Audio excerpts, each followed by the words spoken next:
I'll be, thank you.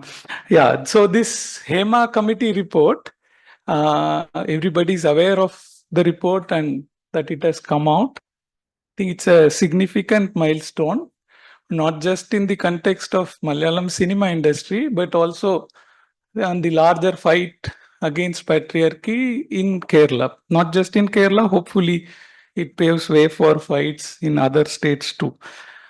Um, the the Women in Cinema Collective and the Altias Collective, what they have achieved so far and they aspire to achieve so far more is really commendable for at least two reasons. One is this Kerala society that is so much romanticized is has deeply entrenched patriarchy. No, and it's not that no other state has these issues, but the South Indian states seem to be having a lot more problems than the other states. That is what some of the data and seems to suggest too. For instance, and which we seem to ignore regularly.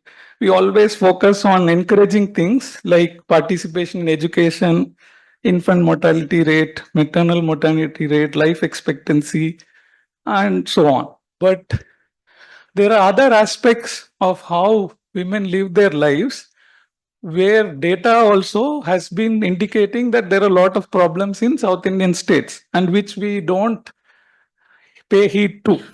For instance, the recent surveys by NFHS and IHDS in terms of justification regarding women violence, like intimate partner violence, the overall all India average for justifying such violence was about 30% or so. In all the South Indian states, the minimum was 50%. And in state like Andhra Pradesh, 80% of the people said that it is justified that for some particular reason, the men can beat their spouses. So there is something about mobility, something about violence, something about different aspects of patriarchy, which seems to be much more deeply entrenched in southern states than other parts of the country. And it's not just these aspects, even in terms of material outcomes. This report on gender wage gap suggests that the two highest states with the largest gender wage gap, the first is Tamil Nadu, second is Kerala. Pondicherry comes in somewhat in between, but for instance, Kerala, urban India, men in casual work other than Narega seems to be earning 859 rupees a day. Women earn 417 rupees a day, which is less than half of the men's average wage. And this gap is among all the states, it's the worst in Tamil Nadu, followed by Kerala. Kerala in Tamil Nadu, in rural Tamil Nadu, for instance, the average man's wage is 570, male laborer's wage. If we leave out Narega, is 574 rupees. For the female, it is 275 rupees. So this is the situation, not just in the in typical quality of life of a woman in the southern states is nowhere near what average Malayali or say average male Malayali lives or male Tamil man lives. And that why is it is getting ignored? There is this some kind of subnationalistic pride which our states seem to have, where we think we are better than any other parts of the country. So many times when we question men, the upper class men, about what is this, you are doing this, we need change. The typical response is you are spoiling our society, you are breaking our society, and then you are humiliating us, you are insulting us. And this happens, I thought this is happening in these smaller places where we ask for some minor things. They say, okay, look at Bihar, you are living a life better than a Bihari male, but that's what, so you should be happy. So any struggle is then put as with this subnationalistic pride is said that don't fight for it, you think you are better off than people in other places. These things have made as a complacent society, South India as a whole, and Kerala is not also part of this South India. And I think in given these two things about the general entrenched patriarchy and the subnationalistic pride which stops any kind of serious reflection about the problems in the place, what the this Hema committee report is a significant achievement, and there it has to be praised. And also because given these other tendencies, we need to keep struggling to get things done also. The report is just the first step, and there is significant things that needs to be done. And I'm very happy to be chairing this session that is on labor right violations. And I think I will let others speak more. They just wanted to set the context, and there are a lot of speakers and who will give the details of the report, details of what the collective wants as a but in particular to labor right violations. And I'll first invite Divya to start the discussion. Divya is a PhD scholar from TIS Mumbai. She is part of the Althea collective. Devika calls she's the youngest member of the collective, and she is working on work and gender, her thesis. And her thesis is trying to look at gendered subjectivities in neoliberal workspace. She will introduce the Hema committee report to us. Yeah, welcome, Divya.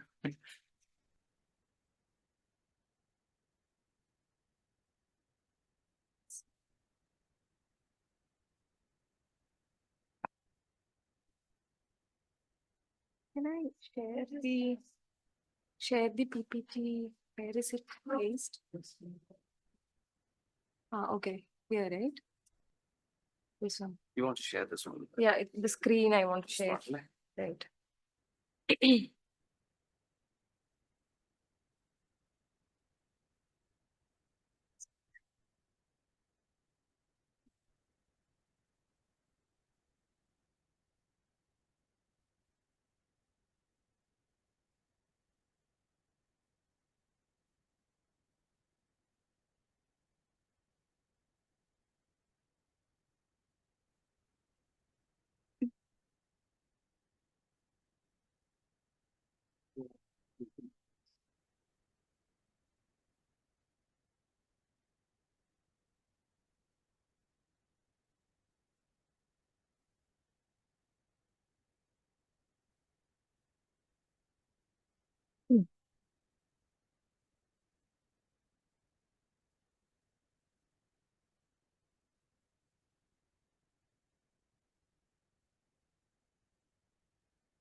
Okay. Thank you, Professor Thiagu, and good evening to one and all present here for the discussion. Today, I'll be introducing the Hema Committee report, which I'm sure all of you must have gone through the pertinent, important points of it. However, I'll be just discussing the key points, including a brief context to it, and then key findings of the committee, and then key recommendations. So, it's not more. Okay. So as a context, as we all know, Hema Committee was formed in 2017, following by the petition by the Women in Cinema Collective, WCC. And WCC was also formed in 2017 by women professionals in Malayalam cinema, catalyzed by the brutal attack of an actress allegedly involving a prominent actor in the industry. So in 2017, WCC submitted a petition seeking relief and support for women in the industry to the CM of Kerala.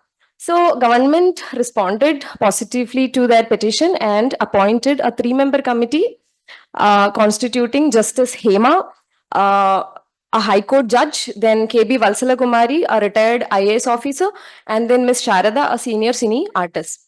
So the purpose of the study was to study the issues faced by women in cinema industry and suggest solutions. And the committee submitted the report in 2019 December.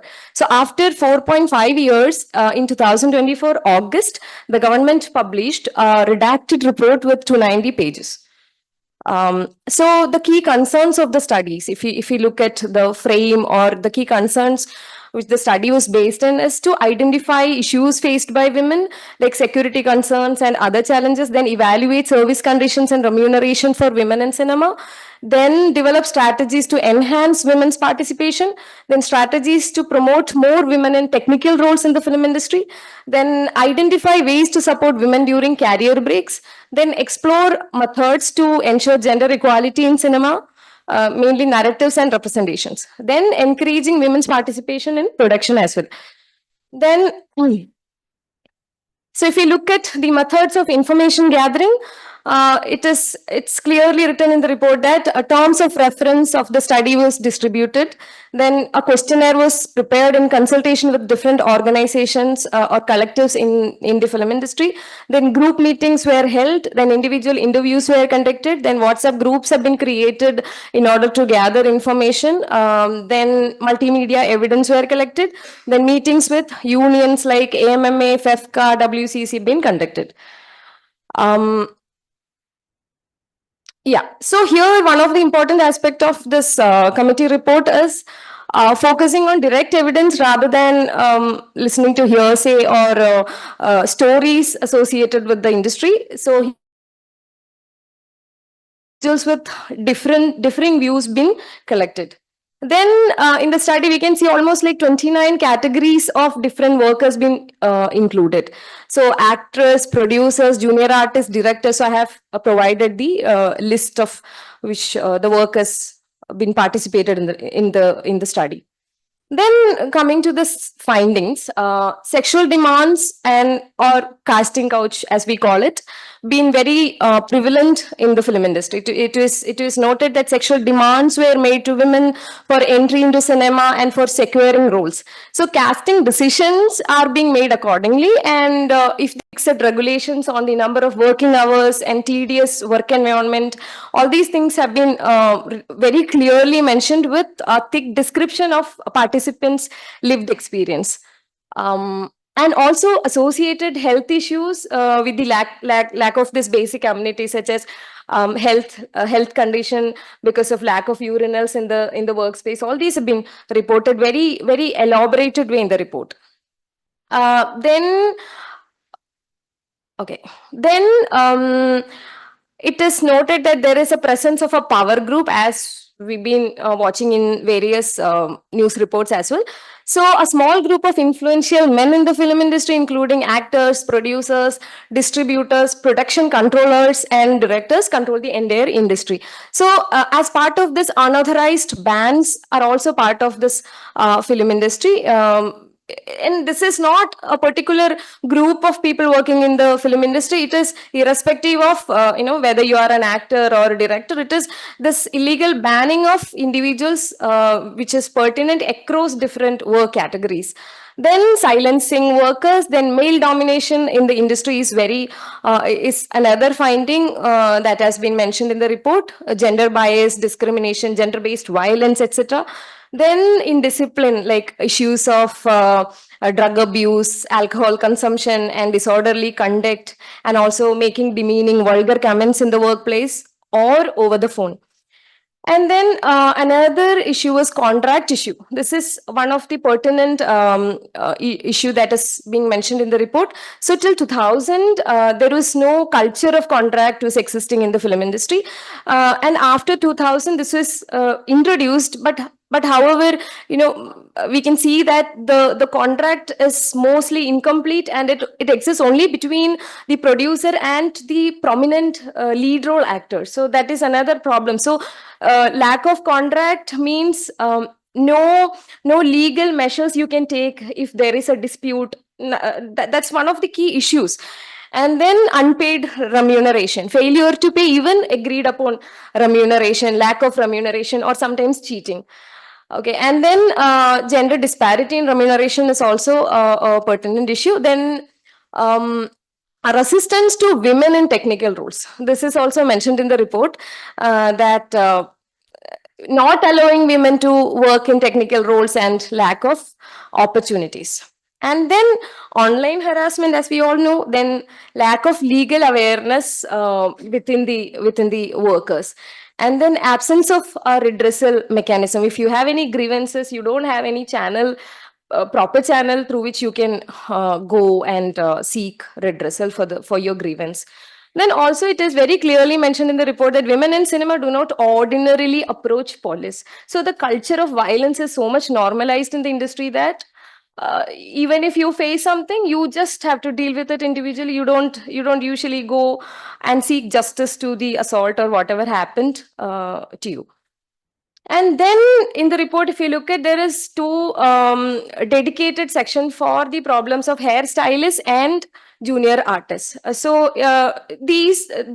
issues which I have discussed here already there with the hairstylist and junior artist. However, some other issues are like women, even though they are trained professionals in makeup, women are relegated to hairstyling. That means you don't have to, the pay for the makeup artist is much more than the hairstylist. So they don't give cards or issue cards of a makeup artist, but relegate them to hairstyling designation. And then remuneration and disparities also there. Then membership denial. This is very, I didn't know that. I mean, after the age of 35, you won't get membership to the union. And then that is again discrimination on the basis of age. And then, all these things are there. And then regarding the issues of junior artists in that section, all these issues have been prevalent. However, lack of recognition. They are not being recognized as artists. They are not part of amma, or just because they are not technical workers, they are not part of FK. So this lack of recognition again leads to a lot of exploitation, range from financial to sexual. So this is also some of the key issues. And then if you look at the recommendations, I'm just navigating because so IC under POSH Act, discussion has been happening. Like, can we implement IC? Is it practical? So the committee is quite skeptical about the formation of IC in the film industry because because of already existing a power group which can kind of influence the decision that IC is making. And also, there is no conclusive remark from the side of committee with regard to the formation of IC because it's still under judicial review. However, committee strongly recommend a need for an independent forum free from industry insider influence. Then only this can effectively address women's issue in the industry. That's what committee recommend. And then in the recommendation section, they recommend enacting a new legislation. So already Cinematograph Act, then Cine Workers Welfare Act, POSH Act, all these are existing related to workspace. However, workspace and cinema.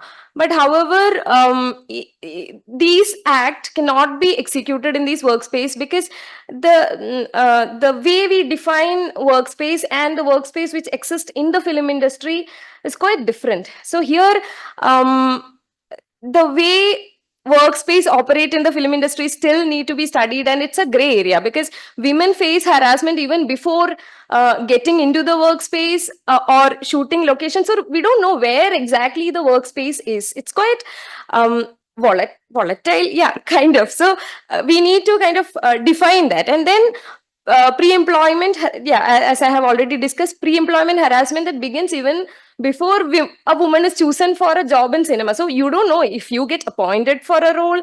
So the harassment, exploitation, sexual abuse, everything starts quite before. So in this context, Hema committee proposed an act to cover all these loopholes. So that is Kerala Cine Employers and Employees Act 2020.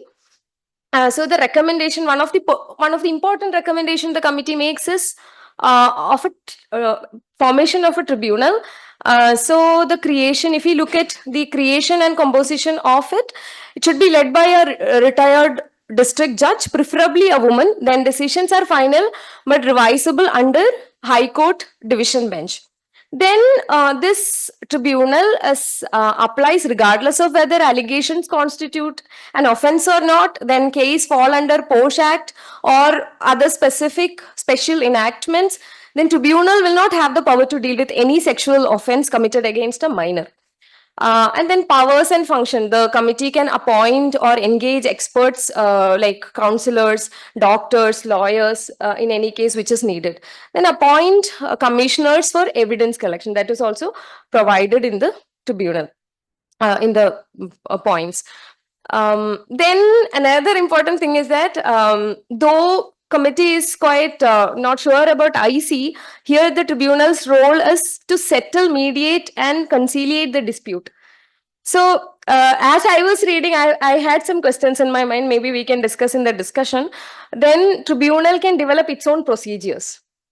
So this is the excerpt from the report as such I have quoted. You can read it. And then in the proceedings, confidentiality and protection is ensured by private hearings to protect parties' privacy, and then in-camera proceedings have been recommended, then prohibit media publication of case details. All these things have been mandated in the tribunal thing. And then industry-specific provisions are also provided in the law, as such contractual transparency. So, as I have already mentioned, even though contracts exist between the prominent actors and the directors, it is mostly incomplete.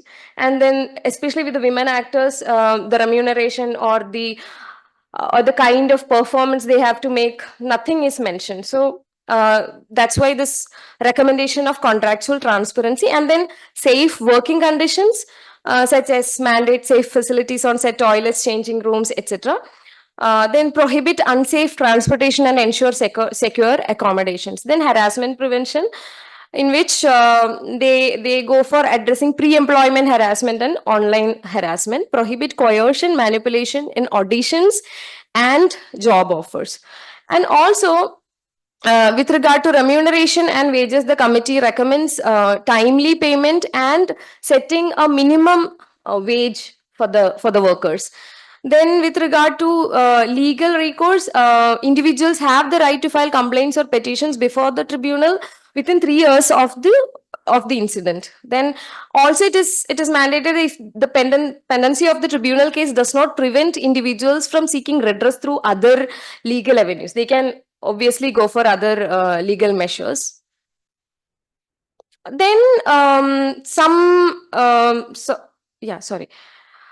produce regulation of industry practices also they have mentioned, in which producer registration is a mandatory thing. So they mandate that all producers must register with an appropriate authority and provide necessary details about their operations. And then union membership. So here, as we have seen the case of hairstylists, they deny union membership irrationally or with some vengeance. So all these things are quite happening and prominent. So committee mandates that restrictions on employment based on union membership must be clarified and not used as a basis of discrimination. So then in the law, certain amount of penalties, which is very unclear. I mean, fine from this amount to this amount. That's how in the report it is mentioned. So these things are not very clear though. Maybe later on, if this everybody kind of agrees to it, maybe proper penalties and all these number of years, all these things might come to existence. So here financial penalties, if you violate any of the mandates which is recommended by the committee, then non-payment of penalties can result in civil remedies or imprisonment. Then work bans. If you violate or commit some crime within the workspace, work bans, which is temporary or permanent, can be imposed. Then in the report, we know this is a 3-member committee report. So here mostly I was discussing about Hema, Justice Hema's findings and recommendations. So apart from that, Sharada and then B. Valsala Kumari has also made some recommendations. So I have just listed it out: fair and transparent remuneration, background checks and safe accommodation in order to in order to ensure the safety of women, then incentives and support for gender just films, then single window system and support for women filmmakers. That means providing loan and financial support, and then dedicated screen time and awards for women who are in the workspace, then film education and scholarships to enhance the participation of women into the industry, then digital platform for collaboration, that is mostly in the report it's very clearly mentioned that mostly aiming at the technical workers, so it can act as a support platform, then welfare fund to support cinema workers, then mandatory certification, as like no animals are being harmed in the movie making, like that, a certification like no gender injustice is glorified in the film. So these are some of the other key recommendations. So with this I'll stop, and I was just um, quickly making a navigation. Anyway, we can have a discussion later if you need any clarification or this thing. Thank you so much for listening.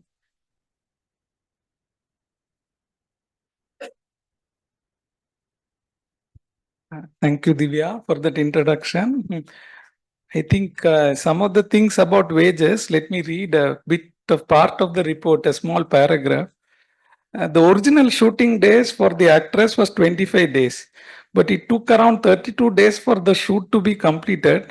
Despite the shooting schedule being enhanced, the total remuneration given to her for about 32 days was rupees 8,000, an amount far below the remuneration of a daily wage worker.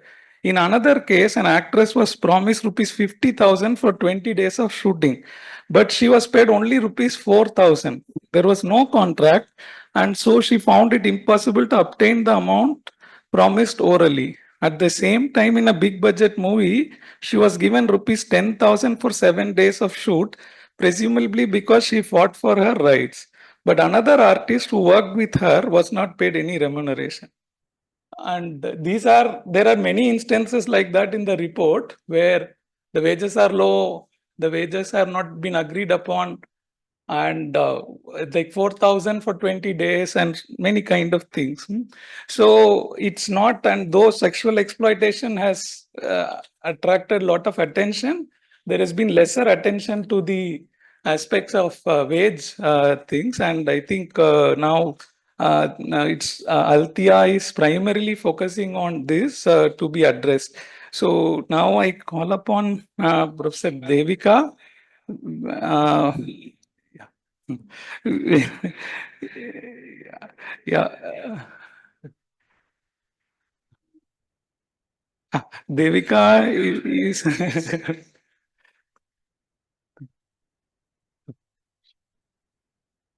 yeah. Maybe start getting- Devika is a historian, feminist, social critic, and academic from Kerala. She teaches and researches at the very our center. She has authored several books. She writes on gender, politics, social reforms, and developments in Kerala. And also with CDS, I think she, along with Professor Pravina, has been really fundamental in establishing ICC and operating it so diligently. And I think as I joined in, the first committee I was put in was that, and it was so much to learn from them, and also so much of clarity in those things. So I think they'll also talk about that and how it could be done here, but more on what the Althea committee's demands are. Maybe Professor Devika will give a big, yeah. Okay.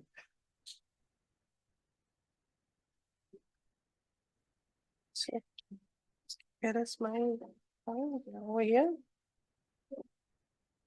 Where is it?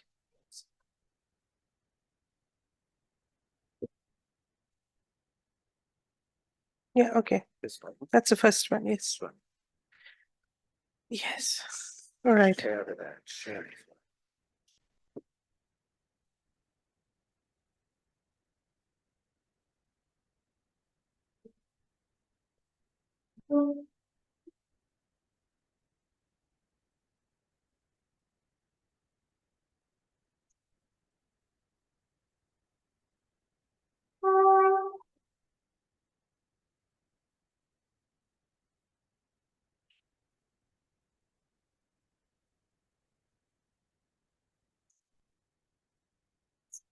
Okay.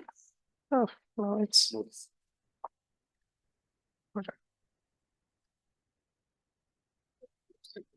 Yeah. Oh, yes. Okay. Thank you so much for coming, all of you. This is an important meeting for us. Um, we, yes, we have been following the work of the WCC since their inception in 2017. We believe that this is close to a revolution. It's not a revolution, agreed, but it's something close to a revolution. And it is important for us to make sure that all the possibilities that are opened up at this moment are explored adequately. So,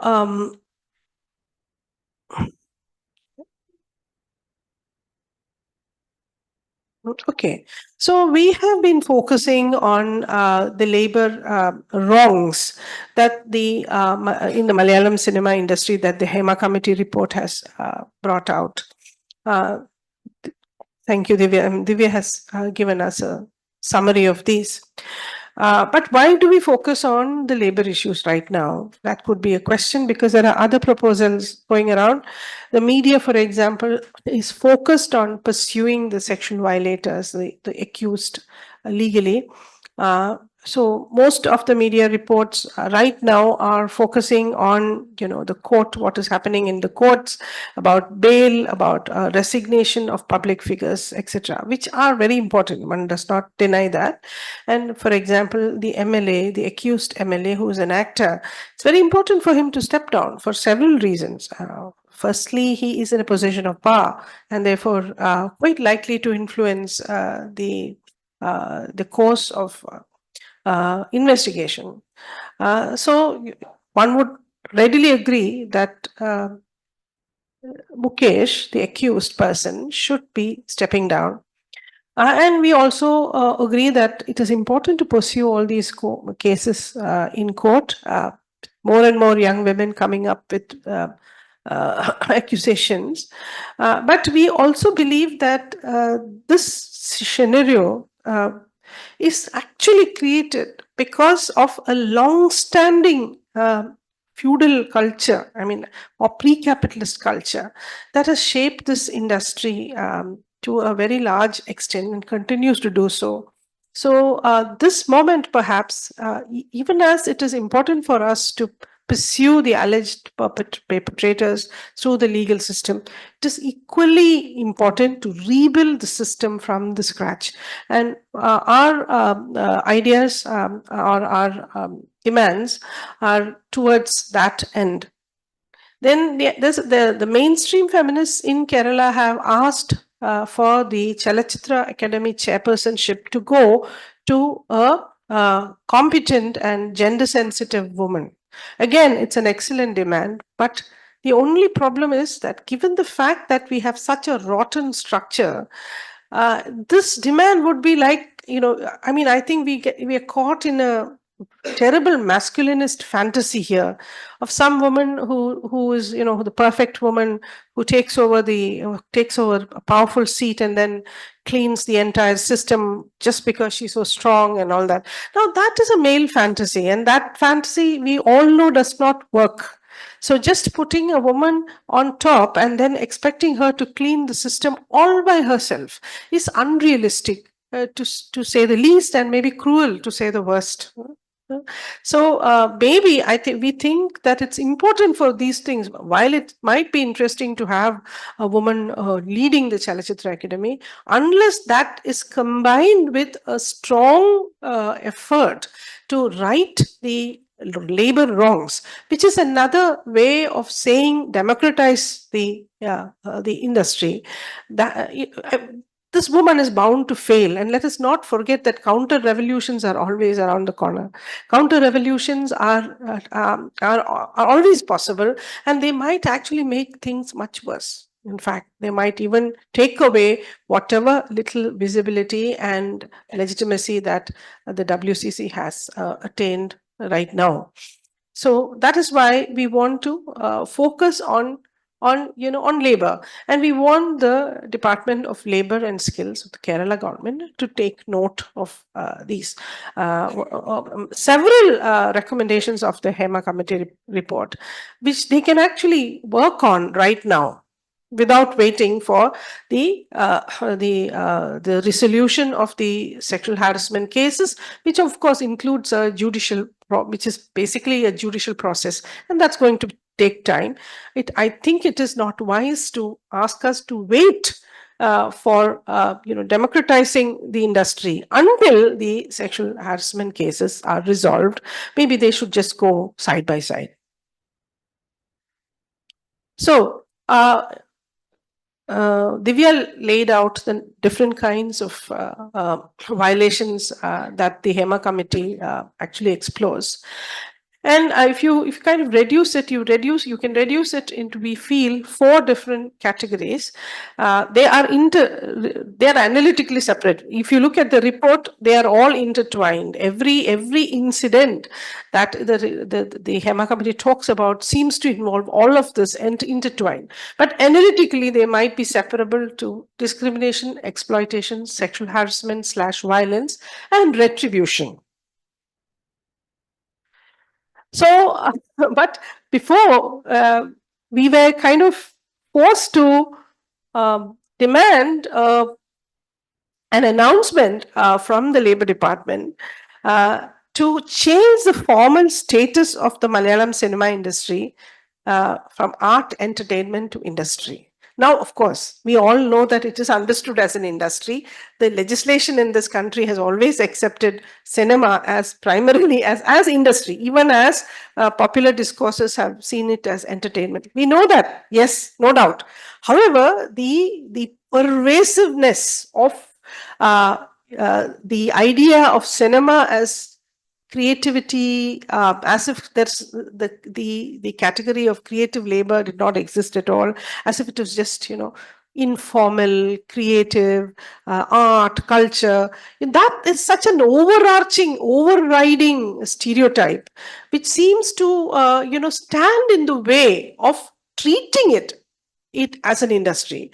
I think we feel that it needs to be corrected, and the Labour Department should clearly issue a declaration that it is indeed an industry. And it should be understood as an industry where products are produced through human labor, and these are granted market value to different degrees. So there are different kinds of products that come out of this. To different degrees, they might be marketized and have market value and made available on the market on different terms. And we also should caution ourselves about very superficial observations about creative labor.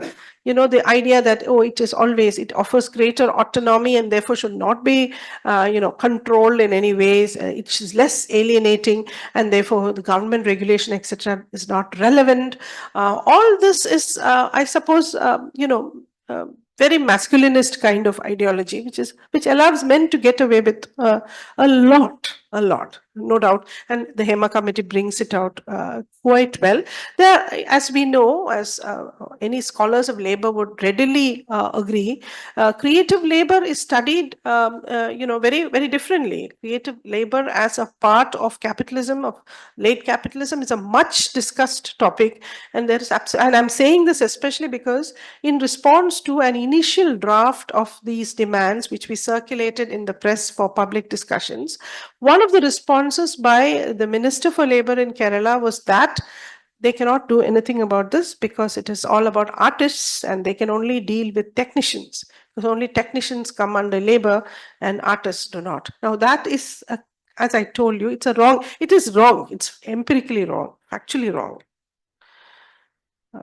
In fact, if you look at the Cine Workers Welfare Fund Act and many of the acts of the 1980s, there's a clear definition of what a cine worker is, and that includes artists, dancers. I mean, artists means actors, dancers, singers, and so on. Then again, scholars of the history of labor would definitely agree that all these kinds of violations, all these 4 kinds of violations, have already been identified quite commonly among women workers across a variety of workplace in regional, national, and global context. So there's no reason why we should just set apart the cine workers as non-workers.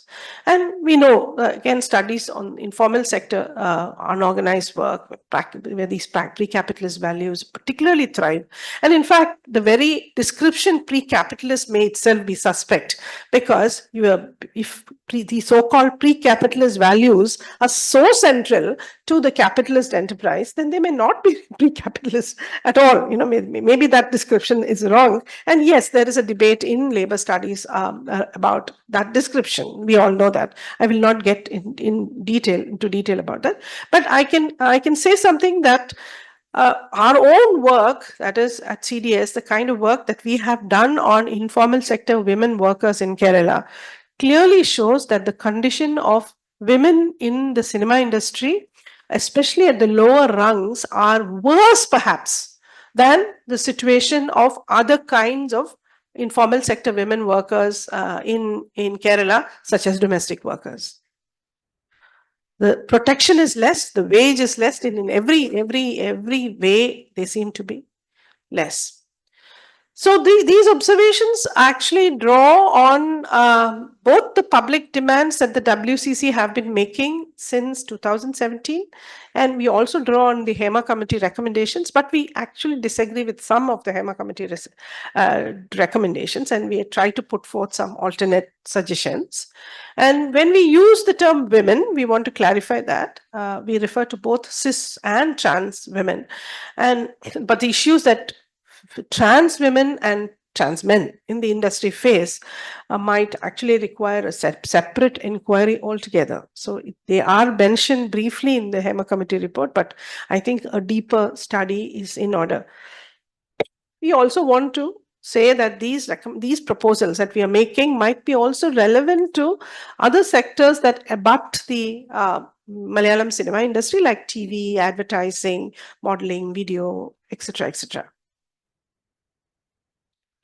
Now, we want to start with discrimination. So what we have done is we've taken each form of discrimination, each form of violation, and tried to think of each. So discrimination clearly comes, is an accumulated practice in the industry, and it perhaps the roots are in the 1930s, when you had really usurious, pre-capitalist, usurious capital with pre-capitalist values actually shaping the cinema industry early on. Women were considered extremely inferior at all levels, and also, and it was quite all right to treat them as chattels, literally chattels, sexual objects and chattels. So one thing that must be done immediately perhaps is that all industry practices that run contrary to free and equal access to work opportunities should be struck down immediately. When I say industry practices, it means also the practices of the so-called associations. I want to correct Divya, they are not unions. Neither FEFCA nor AMMA or any of these other organizations, by no stretch of imagination, can they be called unions. These are gatekeeping institutions run by the powerful elements in the industry. And therefore, they have, if you look at their Hema committee recovers many of their practices. These practices are completely contrary to the spirit of free access and equal access to work opportunity, and they often target women particularly. So women beyond a certain age are not offered job cards, for example, as hairstylists. There are similar kinds of restrictions on makeup artists and so on. And the payment of fees, etc., also is extremely irregular and discriminatory. The second point is, of course, I think we all agree, transparent work contracts, equal pay for equal work, and a 30% reservation for in non-acting jobs at least. Where and a sub-quota, with a sub-quota for trans women. I am flagging the point about trans women because a large number of trans women in Kerala have found lasting livelihood support essentially in the entertainment industry. And so that space needs to be made much more friendly and accessible to the trans community. Then, of course, and this is something we've come up with because the information, access to information is extremely difficult. Right now, this information about jobs is available only through a set of mediators who are usually beholden to these powerful elements and who are actually who are direct agents of discriminatory practices and so on. So information about job opportunities in every film industry project needs to be shared up on a website, on a dedicated website set up by the Labor Department, and it should be made mandatory for the clearance of the project. And full details, and this information should contain full details of each position, responsibilities, work duration, etc., etc. And there should be a system by which applications can be filed by women with necessary qualifications and experience to these jobs. And there should be a proper shortlisting, credible reasons to be offered if a particular producer cannot find. Now, I can imagine the immediate response saying, oh, it's going to take so much time, so much money. Yes, time and money are important. But the point is, you need to distribute the resources in the industry much better. Now, you have an industry here where a top star is paid 8 crores for a role and an average worker is paid 800 a day.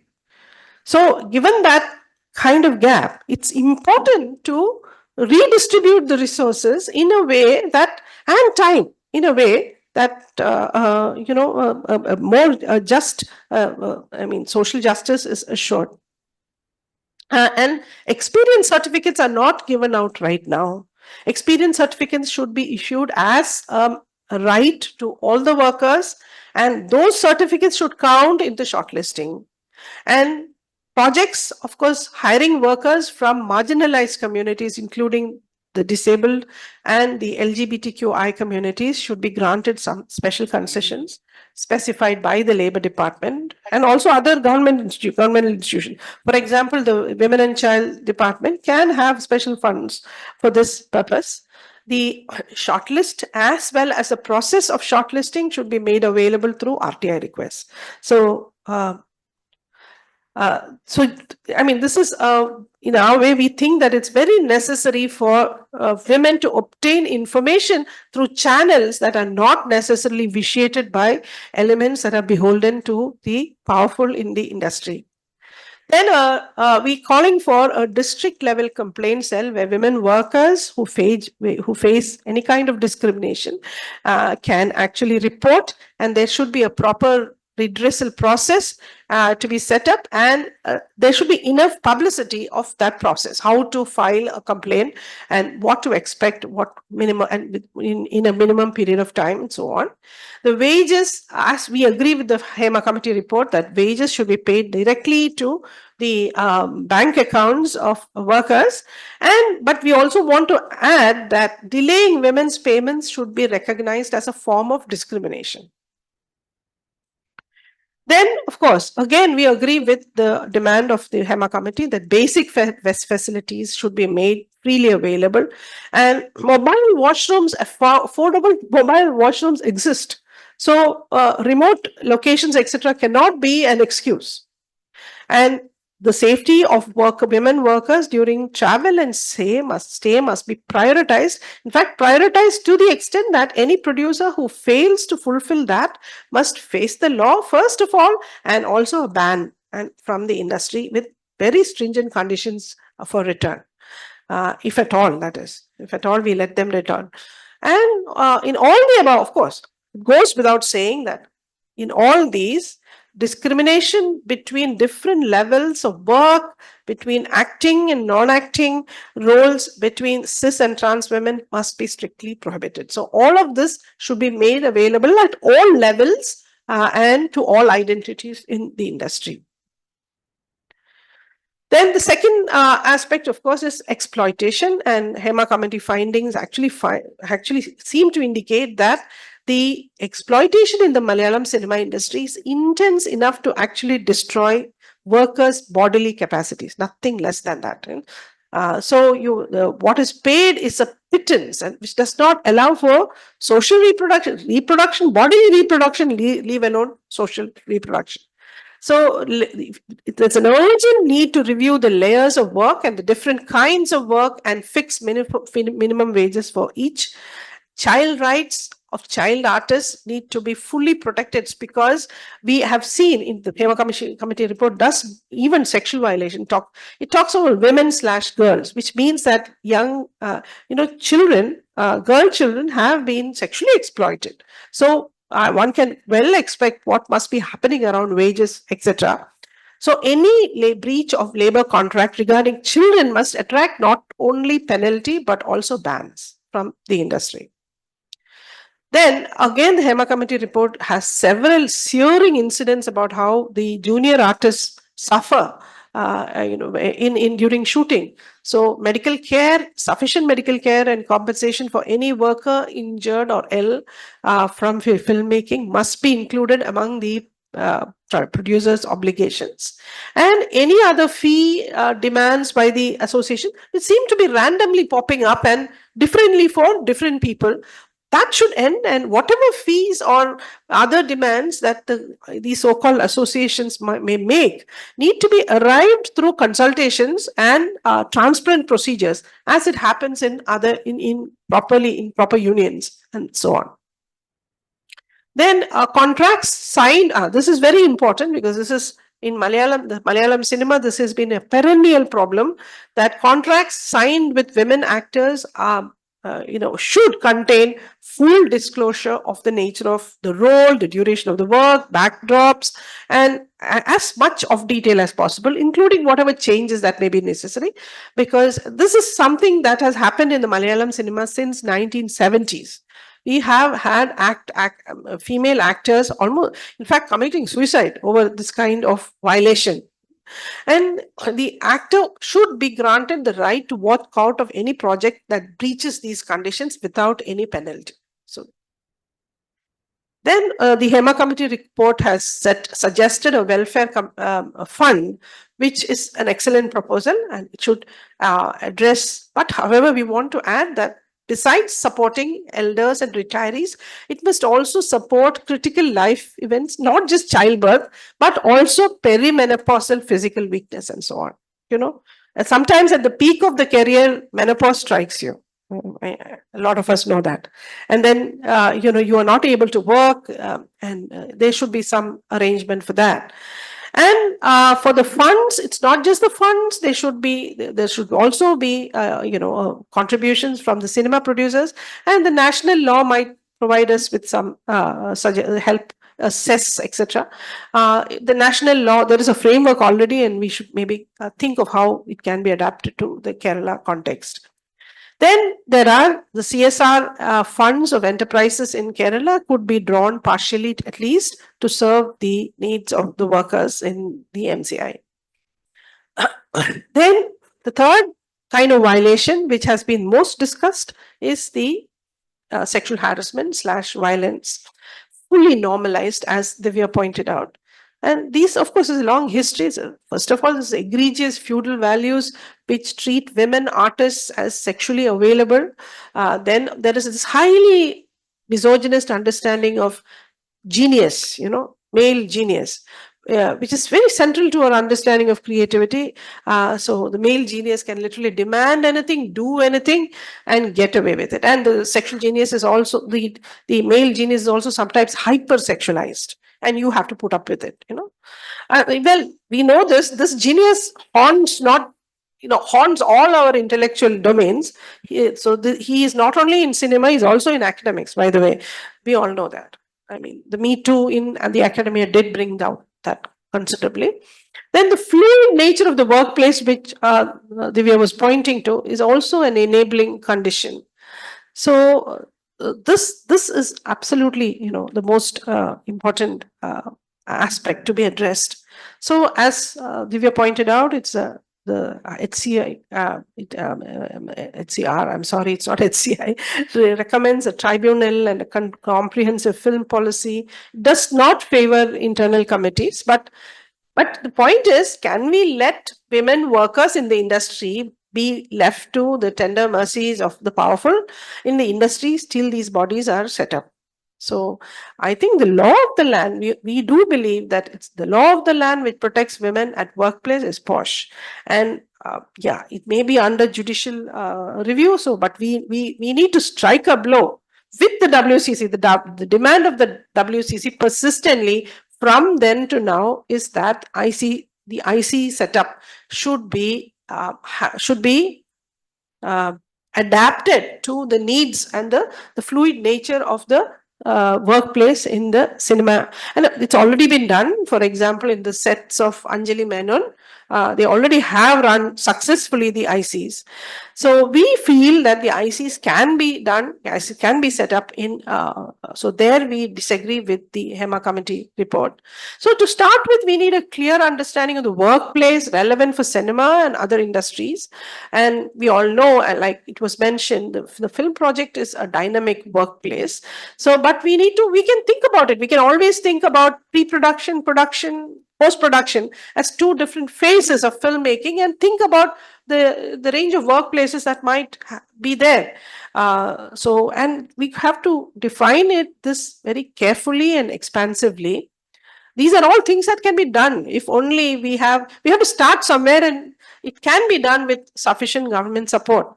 So under such a workplace condition, there should be a clear chain of command or reporting structure, or a person responsible for all workplace violations. So where, like Gayatri Devi, my friend here, was pointing out, the woman should not be left wondering who has to report to.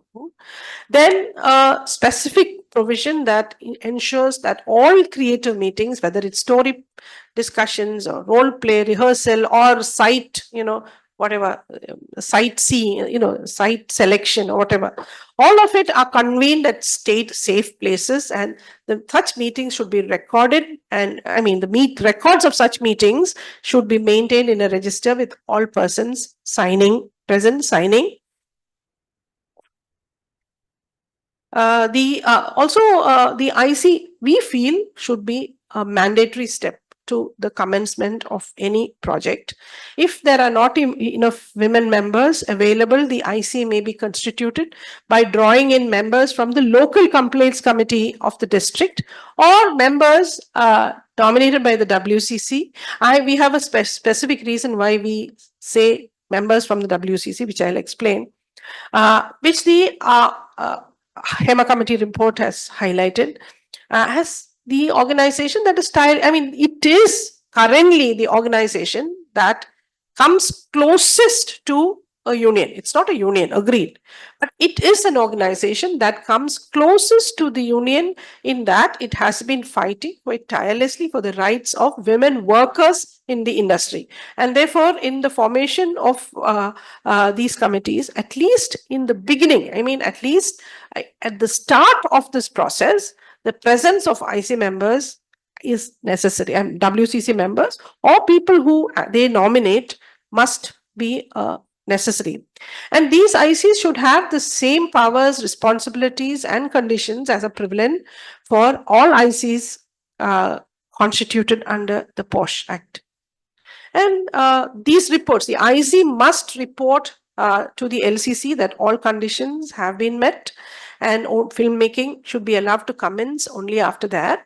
And there should be a visit by the LCC back to the site, back to the shooting sites to confirm the IC's report. And provision should be made to allow the LCs to co-opt at least one representative who is either recommended by the WCC or a member of the WCC to be part of it during the visit. So that's the whole point, so at least at the beginning of this process, we need the oversight of the group that has actually been in the foremost of the fight for gender justice. The LCC, that is a district level local complaints committee, should be informed prior of all the details of filmmaking, and they should be empowered to demand and examine any documents pertaining to it. And if they are not, and if they find shortfalls, they should be enabled to demand immediate rectification of the shortfalls. And if these are not remedied within a specified period, then the filmmaking should be suspended. Then sufficient training and resources must be offered to all persons directly involved in the filmmaking, especially IC members, and a training module relevant to the Malayalam cinema industry should be developed under the supervision of the Kerala High Court. All women workers should be given a printed notice. This is something we did very successfully in CDS. In CDS, the IC actually, when you have young women joining the CDS as contract employees, we ask the office to give them a printed notice about the IC here, along with details of contact details of the IC members. The contract employees are also encouraged to join the gender training program that happens every year for the students. So it's important to have that gesture is very important, along with the details of the complaint filing process and phone numbers and so on. And if dissatisfied with the IC decision, the complainant should be encouraged and have the right and should be encouraged to approach the LCC. And if the filmmaking shift, suppose they are granted permission in one district and then they move to another district because of the fluid nature of the workplace, then the LCC of that district should be empowered to support the IC and examine the site if and when necessary. And the fourth is retribution, fourth category. That is, the Hema committee report extensively speaks extensively about how women who complain face bans. And this seems to be running right through the different layers of the film industry, from the top stars to the light girls or whatever. You see that anybody who complains is just denied a job. So women who complain must enjoy a measure of protection against implicit work bans. So women workers and technicians who are rejected now, despite qualifications and experience in the shortlisting process, which I mentioned in the first part, may be considered to be banned workers. But also the workers, artists, technicians with a credible history of work prior to a complaint and are left drained of work after, maybe also be placed in that category. So that category of banned workers should be taken very seriously. The list of protected practices needs to be put up. So the protected practices means if someone is harassed or bullied on the set or anywhere in the workplace, how they can react, what action measures can they do without attracting any kind of penalty, that has to be put up. And if such women are rejected despite necessary qualifications and experience in the shortlisting process, they should have a right to complain and claim compensation. And such women workers and technicians should be granted priority in public funded filmmaking, including visual publicity and awareness campaigns organized by the government departments. A great deal of money is being spent, for example, by the Kerala government on publicity and PR. So that on visual material for these things, and such women should be they should be able to claim priority there. And some CSR funds should be mobilized to aid the projects of these banned workers and actors. If government funds are, along with government funds. Yeah. So the case of DC, for example, currently has a program for women filmmakers. It should be perhaps tweaked to include the category of banned workers to offer work to them. Then the Labor Department should liaise with other departments and institutions to organize skill trainings for women workers rejected in shortlisting despite qualifications and experience. And such workers should receive fee concessions in other training programs. And the Labor Department could probably liaise with the KDISC to open a special portal to connect women workers in the Malayalam cinema industry with employers at the national and international levels. Again, another channel which does not require middlemen. This is one occasion where middlemen is correct. Then the other, now these three might look like paranoia, but unfortunately, the situation in Malayalam cinema is such that it calls for it. Now, any distributor or exhibitor, if you just go to the distributor's website in Kerala, 15 men, 15 powerful men. I think if I remember right, the number is 15. They control the industry. And the distributor and exhibitor are the, they really, the distributor, of course, is a real owner of the product, and the exhibitor is the last mile connect to the theater. So they should ensure demand and affidavit from the producer that all guidelines have been met before any arrangement is made for the distribution and exhibition. And at least for a year, there should be a self-declared civic body initiated audit of viewership. You know why? Because if we don't do that, even at the cost of a scotches, this is a point that someone made. Raju Rajagopal made actually, that even at the cost of a Scotch church policy, that even at the cost of destroying themselves, some vested interests might even arm twist distributors to make some films flop.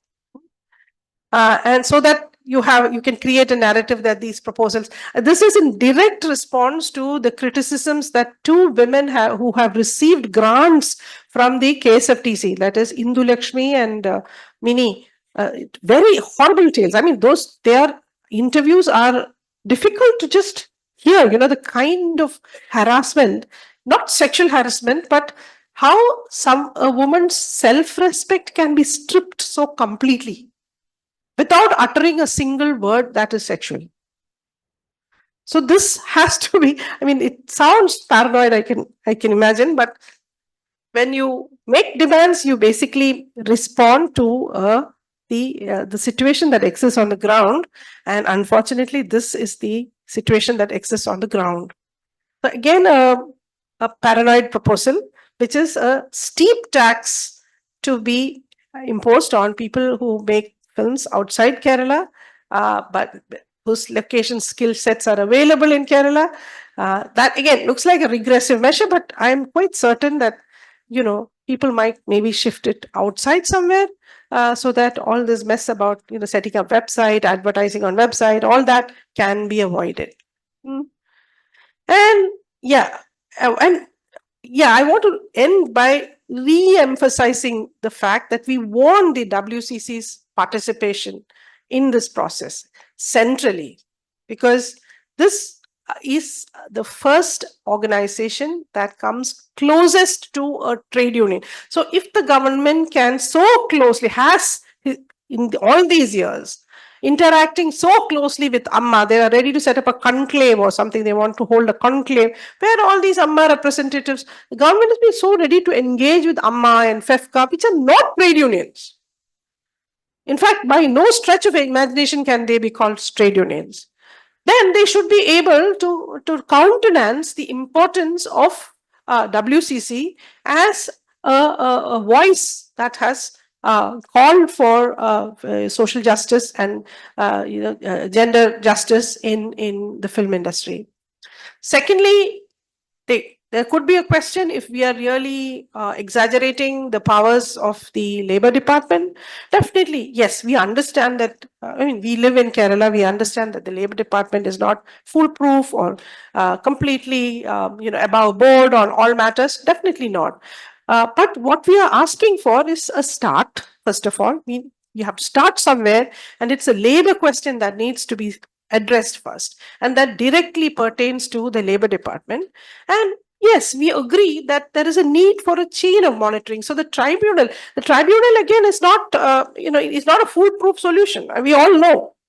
But the tribunal can be, and democratization never happens from top to bottom. So you don't have a tribunal on top, which then democratizes. Rather, the democratization has to start from below, where the Labour Department will take the initiative, and then the tribunal setup can actually be a body where if you are dissatisfied with the Labour Department, you can perhaps go and pursue a case. So that is the sum and substance of what we have. And two people we need to thank here. One is Raju Rajagopal and Gayatri Devi, both of who have generously contributed to our proposals. I will stop here and be very grateful. We will be very grateful for your comments and suggestions and so on before we finalize this to be submitted to the Government of Kerala. Thank you.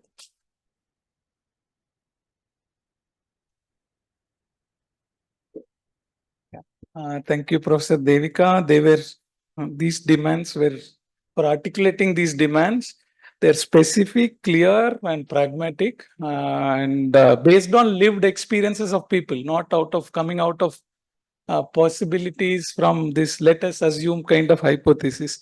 So that is, I think we'll hear the comments first. For now, we'll start with Professor Vinod Abraham.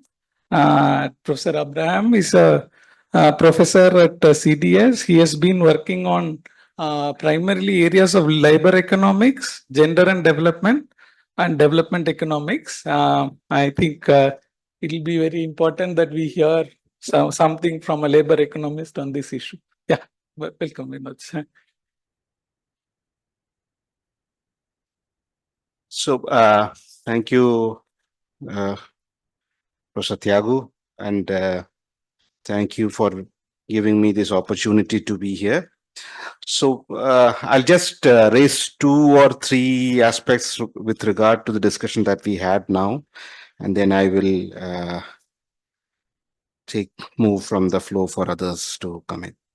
So, the way that I see it from a labor economist or a labor perspective, there are 3 things that we need to always worry about, whichever sector it is, whether it is any field or any field that we are talking about. That is your job security, income security, and conditions of work. These are the 3 things that when we are getting into work, these are the 3 main things that we get worried about.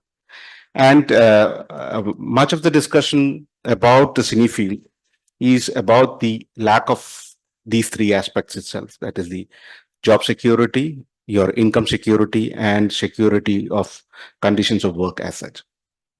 Now, the proposals have been laid out. The Hema Commission report are there. I just want to kind of lay down within these 3 aspects: job security, income security, and conditions of work. There are 1 or 2 existing acts or rules that are already existing, which could be used to bring in to kind of deal with the particular issue that we already have. Like, for instance, the question about job security and the issue about contracts. We have the Cine Workers and Cine Theatres Workers Regulation Act of 1981, which actually defines who is a cine worker and under what conditions they can be employed.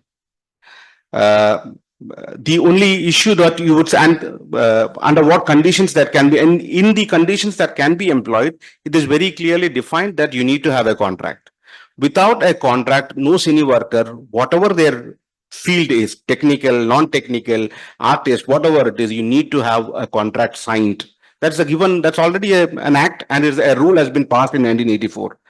But whether we are actually following it, what are the ways in which we are able to come out of this thing? That's the thing to worry about. So we do already have a legal system in place, but how we are not able to comply with that is the important thing. And there is also an interesting loophole with this particular act, which is something probably which one should worry about, is this: that if the act covers only those people who earn less than 1,600 rupees a month. So that kind of takes away almost the entire segment of workers as such, or 50,000 rupees in lump sum. So which would mean that most of these workers would be out of the system itself. So the point is that we have a system already, how to bring them into the system. We have a legal system in place, how to bring them. Maybe there are amendments required, maybe there are changes required, but we do have something already in place. Should we worry? Should we kind of think of working with the currently available system, because only at the contract part it defines, but there is a story about contract over there.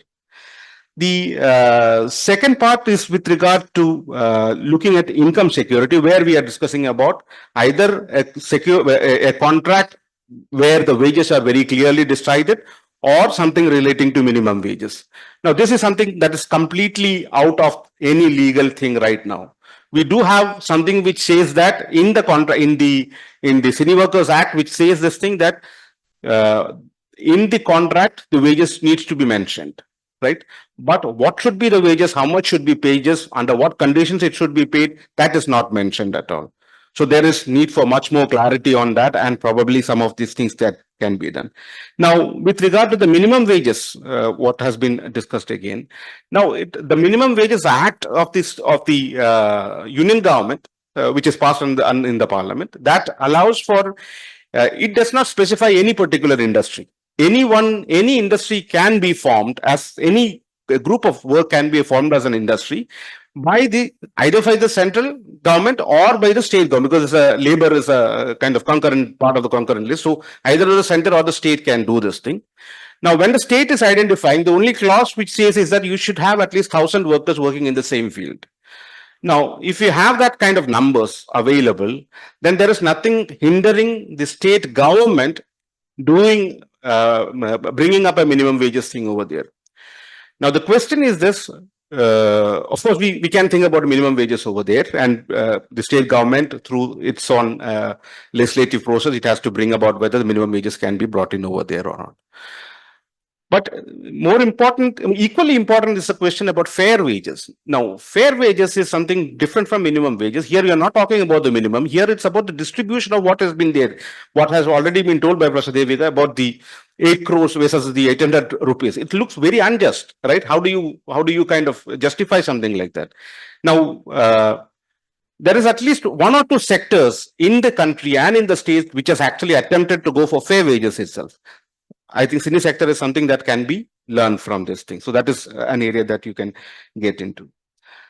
That's about the income security. But the other part, whether how wage share should be, I mean, legally how to distribute the wages, maybe fair wages, and there is a lot of literature around fair wages that is there, living wages, fair wages, a lot of literature around that needs to be much more reading around these things. And perhaps the most disturbing part and also the most unattended part is the conditions of work. Under what conditions are people working, both physical as well as the welfare system that is existing over there. And that remains an area. Of course, there is a Welfare Fund Act for the city workers. There is a Welfare Fund Act is there that covers for some amount of welfare gains, which is, I mean, it is as poorly funded as the rest of the welfare funds. They have 16 or 17 other welfare funds are there. So it's as poorly funded as that. And nothing specific to welfare fund as such, but there is an act that is there in place, and something how to work on this, how to improve that. These are things to be thought about, but there is an act already over there. But apart from the welfare part, the physical conditions under which women work, I think that is probably the most significant discussion that goes on over here, and under what conditions people can be working also. Now, we don't have parallels from the cinema industry to describe how women should be working, but there are again similar acts and rules that has been passed where people have drawn from, like for instance, of course, it is not comparable at all, but the Factories Act, for example, it gives you very clear definitions about under how many hours you can work, under what conditions you can work, and what do you call a day, what do you call a night, when does a work day start, when does a work night gets over, under what conditions women can be employed, under what conditions children can be kept, when do you need to have a crash, when do you have, so all this is actually laid down quite well in the Factories Act. Now, I'm not saying that the cinema is a factory field at all. By any means, it's not a factory. It's a creative field. But as Professor Devika has already mentioned, it's not a creative field. Does not mean that it's a field for it's a free for all field, like you can do what you want. I mean, there are. Frankly, I don't see how academic field is any less creative than the film field. But in academics, this has come about. I mean, we have spent quite some time on designing laws and rules, especially the ICC and institutions like that has already come in place, and it has been working reasonably well. We can't say everything is perfect, but it's been working reasonably well. And frankly, as Professor Devika had suggested, why something like that, which has already been in place, is not applicable in a similarly creative field. Like, I mean, yeah, it is in a similarly creative field. I don't know whether academics you can call it creative, but it requires a lot of thinking. It requires a lot of thinking.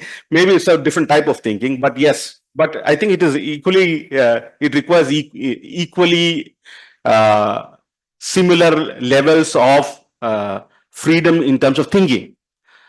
But when you are using that, that's a claim to have your free, what do you call the free walk over whoever is powerless over there. That's the freedom that you claim. But that claim, I think, is completely unjust. It's unfounded. There is no space for such claims actually, unless until regulations come in place over there. You wouldn't find you would all. There was always this claim about academics used to say this thing that we are great intelligentsia. We need all that freedom about what we want to do, and that was not. It was not unique to academics. Also, there were other fields which used to speak the similar language which used to be spoken about creative fields, and or you need a lot of thinking space. In fact, if you go back one generation or two generations back, almost every industry used to say the same thing, that wherever there is use of brains, you need to have a lot of physical space to be given over there also. So that's something that needs to be, I mean, we do not have rules that are existing over there, but rules needs to come in over there. The one last thing that I wanted to also raise is this thing that with regard to the last point what Professor Devika was raising about, that is about retribution, or with regard to band workers. Now, two things. Okay, band workers. The problem maybe is this thing. Then who is banning the workers? That is a big issue over there. I mean, it is not a legal body, or it is not it's not an industry or anything that is banning. So when you say that he's a banned worker, it is actually a set of people who are saying that you are not going to work with us. That's all. And therefore there is no legal standing probably to that kind of banning. Then how do you bring that banning into force? But that's not something unique to film world. There has been other ways of doing it, where when banning was used as a tool, there were ways of identifying how to ban. How do you consider something as banning? Like, for instance, I would, since I'm from an economics background, I'll use economic examples. We have something called the Competition Commission, where the Competition Commission identified who is a monopoly, who has great monopoly power, using different tools. It's not using whether the monopolist is saying that I'm banning or not. It's just by looking at the different features of the market, how it works, then you identify he's a monopolist. Similarly, you can identify. You have to identify features of who's banning, and then identify from the banners and on all these things. And the last thing about again about the issue is with regard to location based and the transfer and all those things. So that's another issue that is currently in discussion with another field, which is the gig workers, where you have very similar experience, where workers are not belonging. Workers need to actually move from one place to another, not necessarily working in the same firm, for the same, or even the same industry continuously. They keep moving from one field to another field. But then laws have come, rules have come, how to identify a gig worker. When do you call him a gig worker? You have one in Rajasthan, you have some coming up in Kerala, you have some of them, I think it's coming up in Karnataka and all. So similar rules and laws which allows for porting or portability of the worker without having to restrict the cine field to be within Kerala also is possible. You can still think of having to identify a worker as a cine worker, and then you can go and take the movie anywhere. You can go to Switzerland also and take your movie, but you can still be identified as a worker that belongs to this particular industry if the contract is signed like that. So we need to maybe think about these things. How do you write the contract such that it gives the freedom, flexibility, at the same time it does not allow for any form of violence or this thing. I think I'll stop here. Thank you very much.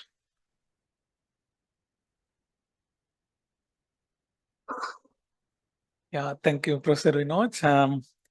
We'll now hear from Professor Pravina. Pravina works on issues of gender and development, migration and child labor. Yeah, she will give her comments on the demands that have been made. Yeah. Yeah, Professor Pravina.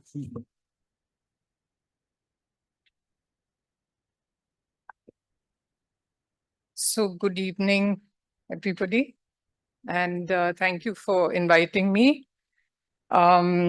Again, I'll make a few points, basically with reference to the draft that Deepika had circulated.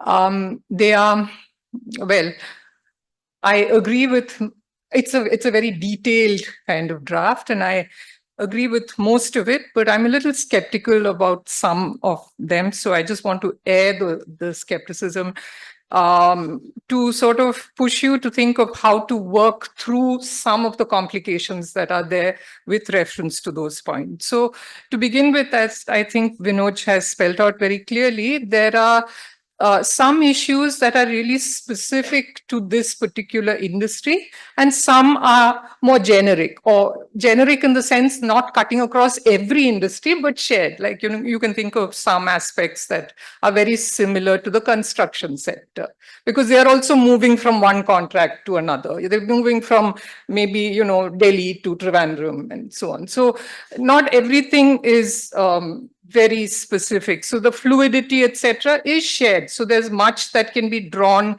from other occupations and how they are regulated.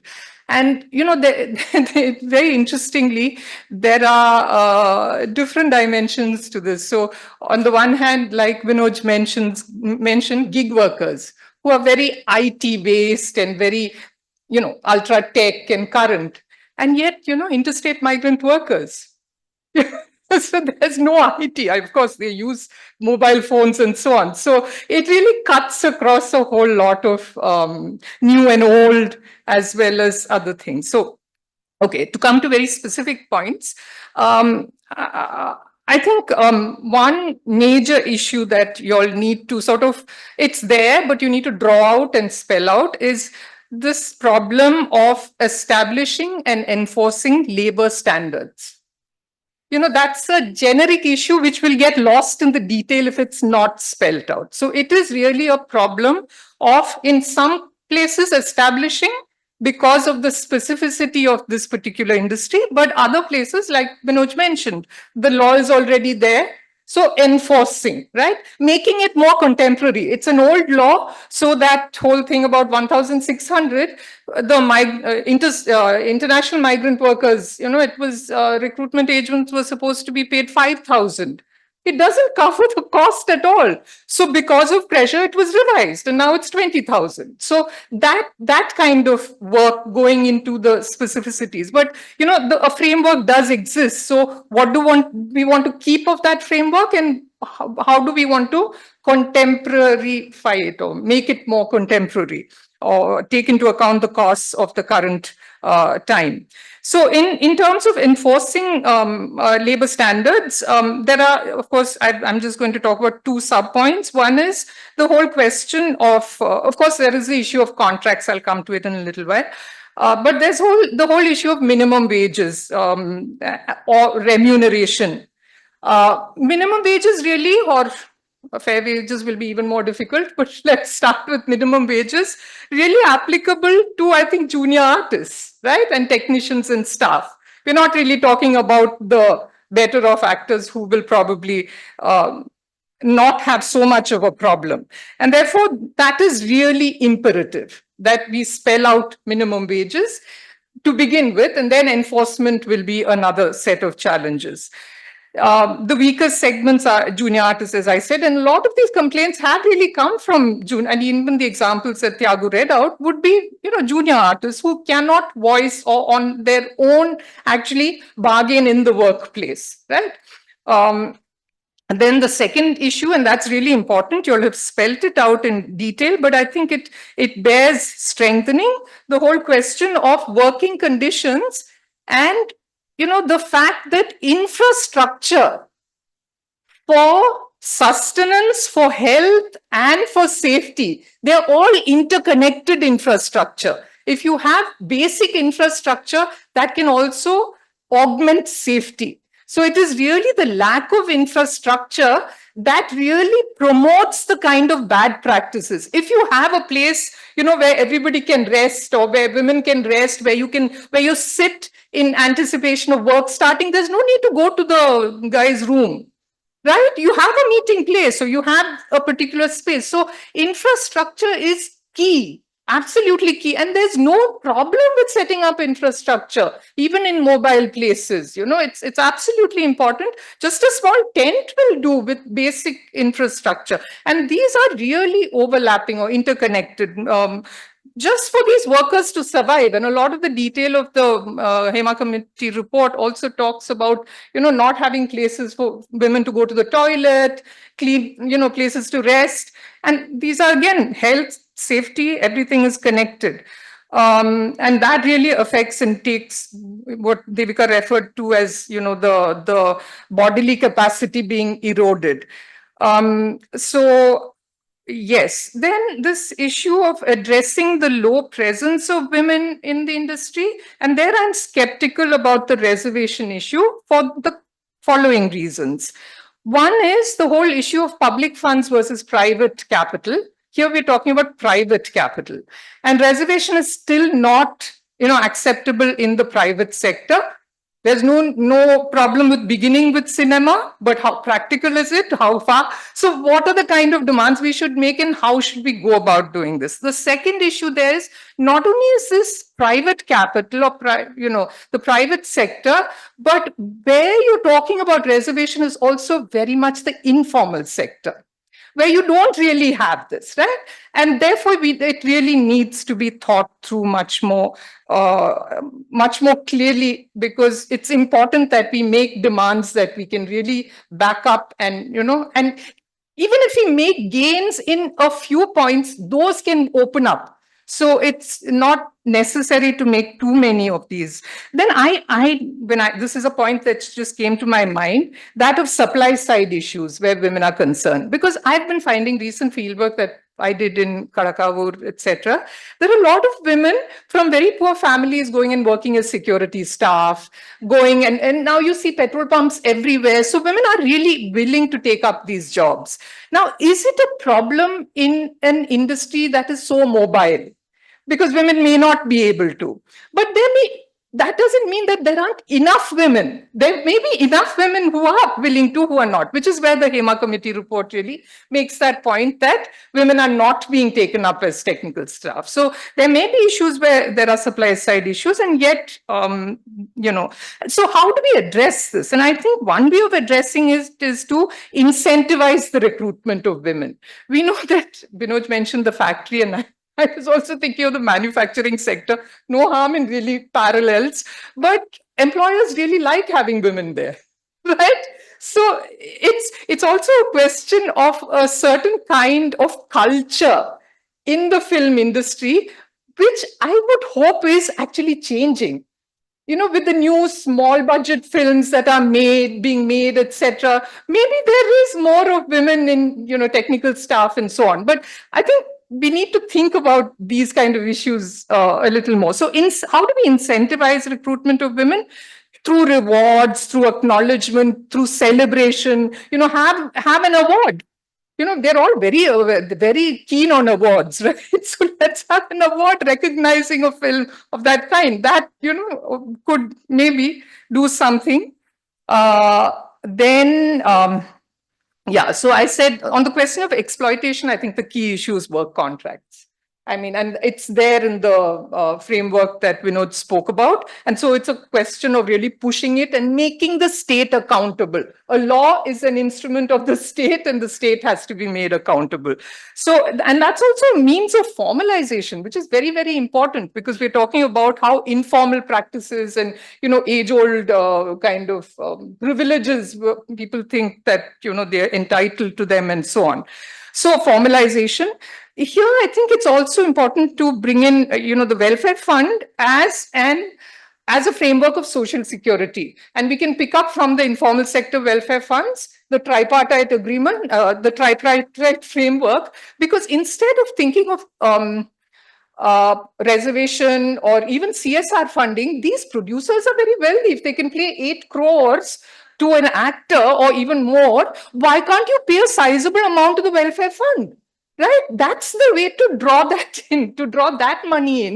And then, of course, the welfare funds we can specify for all workers, but for women workers, when it comes to maternity and all the other kinds of things can be. So I think that may be one of the alternative ways in which, so within a broader thing of social security.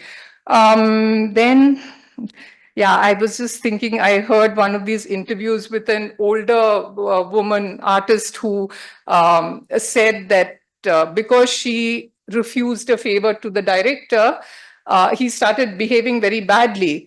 And then after a lot of the work had been done, which means, the money is sunk, she hit back.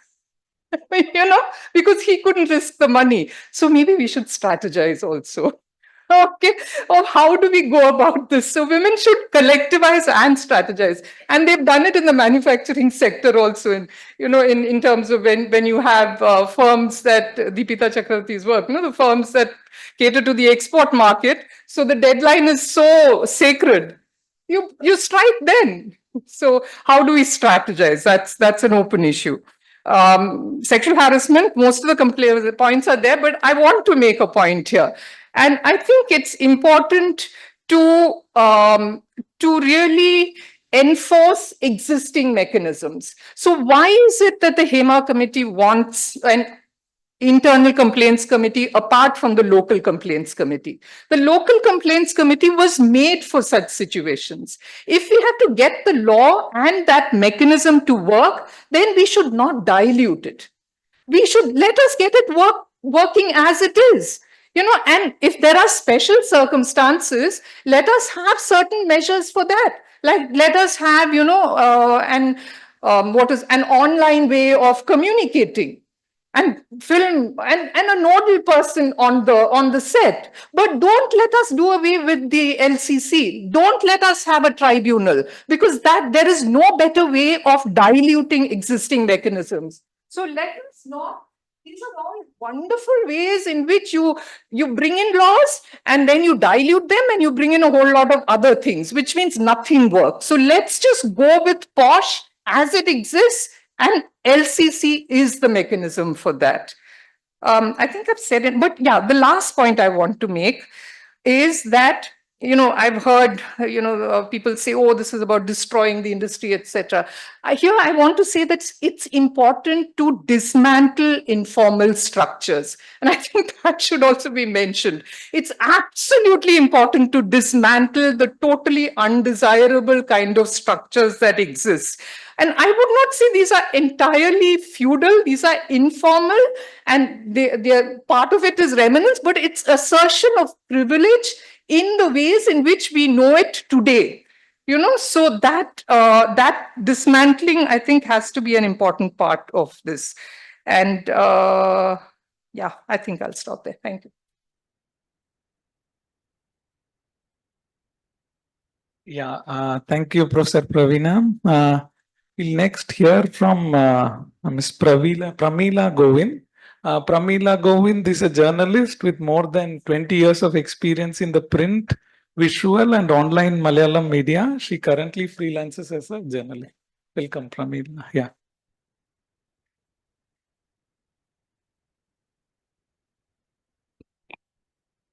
Thank you, sir. Good evening, all. I'm sorry, I'm the first one to speak in Malayalam here, but I think I'm more fluent in Malayalam. But if any clarity required, I would be able to. Okay. So let us start with an incident. Okay. As I already mentioned, it is almost more than 23 years here in the field. 2001-ലാണ് ഞാൻ 99-ൽ start ചെയ്തു. 99-ലെ batch കഴിഞ്ഞ് journalism start ചെയ്യുന്നു. 2001-ൽ ഞാനൊരു സ്വകാര്യ സ്ഥാപനത്തിൽ ജോലി ചെയ്യുന്നു.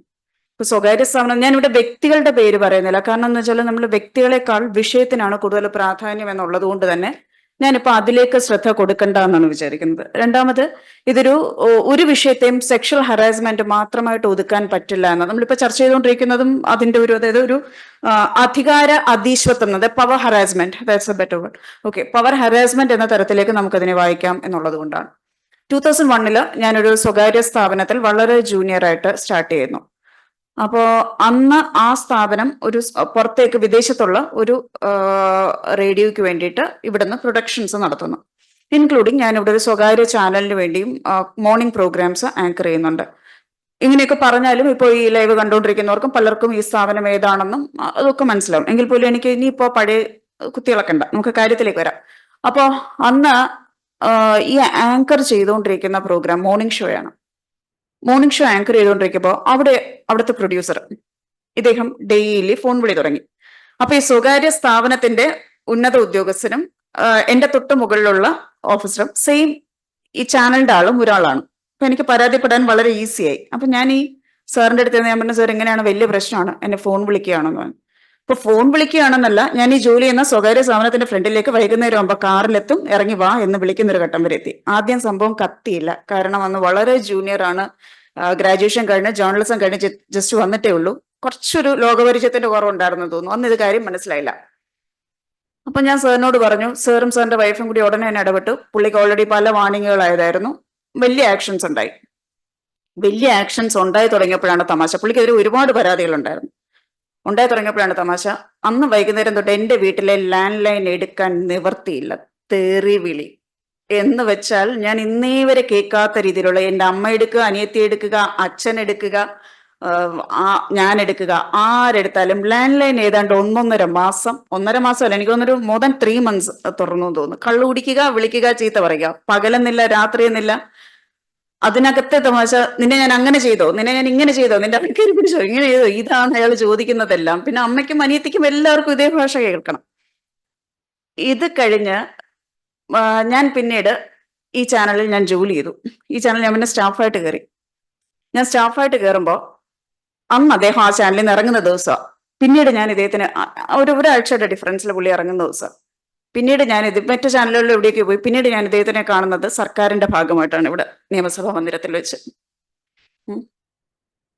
ഞാൻ അന്ന് റിപ്പോർട്ട് ചെയ്യാനായിട്ട് ഈ മറ്റു ചാനൽസിന് വേണ്ടി ഞാൻ റിപ്പോർട്ട് ചെയ്യാൻ ചെല്ലുമ്പോൾ എന്നോട് ഇത്രയും സ്നേഹത്തോടെ സംസാരിച്ച, എന്നോട് വന്നു നിന്ന് നമ്പർ എടുക്കുകയും, നാച്ചുറലി റിപ്പോർട്ടറാണ്, എന്റെ നമ്പർ അവർക്ക് ആവശ്യം വരും, PR ആണ്, നമ്പർ ആവശ്യം വരും. കാരണം അദ്ദേഹം ഒരു മിനിസ്റ്ററുടെ സെക്രട്ടറിയാണ്, പ്രസ് സെക്രട്ടറിയാണ്. അപ്പൊ നാച്ചുറലി വേണ്ടി വരും. അപ്പൊ നമ്പർ എടുക്കുക, എന്റെ നമ്പർ എടുത്തിട്ട് കോണ്ടാക്ട് ചെയ്യുക. യാതൊരു ഉളുപ്പുമില്ലാതെ അദ്ദേഹം എന്റെ നമ്പറും ചോദിച്ചു, സംസാരിക്കുകയും ചെയ്തു. അവിടെ വർക്ക് ചെയ്യുന്ന ഒരേ ഒരു കണ്ടീഷൻ, പ്രിവിലേജ് എന്ന് പറയുന്നത് പവർ ആണ് അവിടുത്തെ മെയിൻ കാര്യം. ഈ പവർ ഉണ്ടോ, നിങ്ങൾക്ക് ആരുടെ മുകളിലും അധീശത്വം സ്ഥാപിക്കാം. അപ്പൊ ഇത്രയും നേരം ഞാൻ ശ്രദ്ധിച്ചത്, പ്രവീൺ ചേച്ചിയാണെങ്കിലും പിന്നെ ദേവി ചേച്ചിയാണെങ്കിലും സംസാരിച്ച ഹേമ കമ്മിറ്റി റിപ്പോർട്ട് വെച്ച് ചർച്ച ചെയ്യുമ്പോൾ, ഈ ഹേമ കമ്മിറ്റി റിപ്പോർട്ട് സിനിമയെക്കുറിച്ച് മാത്രമുള്ളതാണെങ്കിൽ ഇതിനെ മീഡിയയോട് ചേർത്ത് വെച്ച് ഉറപ്പായിട്ടും ഡിസ്കസ് ചെയ്യണം എന്നാണ് എനിക്ക് പറയാനുള്ളത്. കാരണം ഒരു സമൂഹത്തിന്റെ സമൂഹത്തിൽ നിന്ന് ഊർജം ഉൾക്കൊണ്ട് അതിന്റെ കൂടി പാർട്ടായി മാത്രം സംഭവിക്കുന്ന കാര്യങ്ങളാണ് ഇപ്പുറത്ത് നടന്നുകൊണ്ടിരിക്കുന്നത്, സിനിമയിലും സംഭവിച്ചുകൊണ്ടിരിക്കുന്നത്. ഒരു വ്യക്തി അവിടെ അധികാരം ഉപയോഗിച്ച് ഒരാളെ ചൂഷണം ചെയ്തു എന്ന് പറഞ്ഞാൽ he has a support from the other side too. അപ്പൊ ആ സപ്പോർട്ട് എന്ന് പറയുന്നത് ഒരാളെ മാത്രം ശിക്ഷിച്ചത് കൊണ്ട് നമുക്ക് മാറ്റിയെടുക്കാൻ പറ്റുന്ന ഒരു സിസ്റ്റം അല്ല. നമുക്കത് കംപ്ലീറ്റ് ആയിട്ട് ആ സിസ്റ്റത്തിനെ അപ്രോച്ച് ചെയ്താൽ മാത്രമേ സാധിക്കൂ എന്നാണ് ഞാൻ മനസ്സിലാക്കുന്നത്. അപ്പൊ how could you include media? അപ്പൊ മീഡിയയും സിനിമയും തമ്മിലുള്ള കമ്പാരിസൺസ് എന്താണ് എന്ന് മനസ്സിലാക്കേണ്ടതായിട്ടുണ്ട്. ഒന്നാമതായിട്ട് മീഡിയ എന്ന് പറയുന്ന, നേരത്തെ ദിവ്യ ഈ റിപ്പോർട്ട് ഹേമ കമ്മിറ്റി റിപ്പോർട്ട് വായിക്കുമ്പോൾ പോയിന്റ് ഔട്ട് ചെയ്തതുപോലെ, സിനിമയെ സംബന്ധിച്ചിടത്തോളം സിനിമയിലോട്ട് വരുന്നതിന് മുൻപ് തന്നെ ചൂഷണം ചെയ്യപ്പെടുകയാണ് അവിടെ. അതാണ് സിനിമയിൽ ഏറ്റവും വലിയ പ്രത്യേകത. പക്ഷെ അതേസമയം മറുഭാഗത്ത് മീഡിയയെ സംബന്ധിച്ചിടത്തോളം അവിടെ വന്നു കഴിഞ്ഞായിരിക്കും ഈ ചൂഷണം. I'm not talking about just sexual harassment, it is overall the harassment. Okay, അപ്പോ ഈ ഹറാസ്മെന്റ് എന്ന് പറയുന്നത് മൊത്തത്തിൽ പാട്രിയാർക്കൽ ആയുള്ള ഒരു സൊസൈറ്റിയിൽ കോർപ്പറേറ്റ് ഇൻവോൾവ്മെന്റ് വന്നപ്പോൾ സിനിമയുടെ സ്വഭാവം മാറുന്നത് എവിടെ തൊട്ടാണ് നിങ്ങളൊന്ന് പരിശോധിച്ച് കഴിഞ്ഞാൽ ഒരു 80കളുടെ തുടക്കം തൊട്ട്, അതായത് മുൻപ് താരങ്ങൾ അല്ല, മുമ്പൊക്കെ ആക്ടേഴ്സ് മാത്രം ഉണ്ടായിരുന്നിടത്തുനിന്ന് താരങ്ങൾ ഉയർന്നു വരുന്ന ഒരു സ്വഭാവം. സിനിമയ്ക്ക് കോർപ്പറേറ്റ് ഫണ്ട് വന്നു തുടങ്ങുന്നു, അവിടെ നിന്ന് ഇത് താരങ്ങൾ ഉയർന്നു വരുന്നു. താരങ്ങൾ വന്നു തുടങ്ങിയപ്പോഴേക്കും അവരെ സപ്പോർട്ട് ചെയ്യാനായിട്ട് പിന്നെ ഫാൻസ് അസോസിയേഷൻ വരുന്നു, ഇൻഫ്ലുവൻസേഴ്സ് വരുന്നു, പിന്നെ അവർക്ക് വേണ്ടുന്ന പിന്തുണ വരുന്നു. നാനാഭാഗത്തു നിന്നും ഇത് വലിയൊരു സംഭവമായിട്ട് അങ്ങ് മാറുകയാണ്. ഒരു 2000 കൂടി നിങ്ങൾ ശ്രദ്ധിച്ചാൽ മറ്റൊരു സ്വഭാവ മാറ്റം കൂടി വന്നത് മനസ്സിലാവും. സിനിമാക്കാര് പൊളിറ്റിക്സിൽ എൻ്റർ ചെയ്ത് തുടങ്ങി. 2000 ഒരു 2005 കൂടിയാണ് എന്നാണ്, ആ പീരീഡിലായിരിക്കണം, ഒരു ചെറിയൊരു ഓർമ്മ. സിനിമാക്കാർ പൊളിറ്റിക്സിലേക്ക് എൻട്രി ചെയ്ത് തുടങ്ങി. അതായത് അവർ വെറുതെ അങ്ങ് എൻട്രി ചെയ്യായിരുന്നില്ല, പൊളിറ്റിക്സിന് അവരെയും അവർക്ക് സിനിമയും ആവശ്യമുള്ള ഒരു ഘട്ടത്തിലേക്ക് സംഘടനകളെല്ലാം അവർ ആ രീതിയിൽ ഇവർ തമ്മിലുള്ള ഒരു നെക്സസ് രൂപപ്പെട്ടു. ഈ നെക്സസ് എന്ന് പറയുന്നത് പവർ പ്ലസ് എന്റർടൈൻമെന്റ് പ്ലസ് മണി പ്ലസ് പൊളിറ്റിക്സ്. ഇത് ഇത്രയും കൂടെ ചേർന്ന് കഴിയുമ്പോൾ സംഭവിക്കാവുന്നത് എന്താണ്? ചൂഷണം മാത്രമേ അവിടെ സംഭവിക്കാനായിട്ടുള്ളൂ.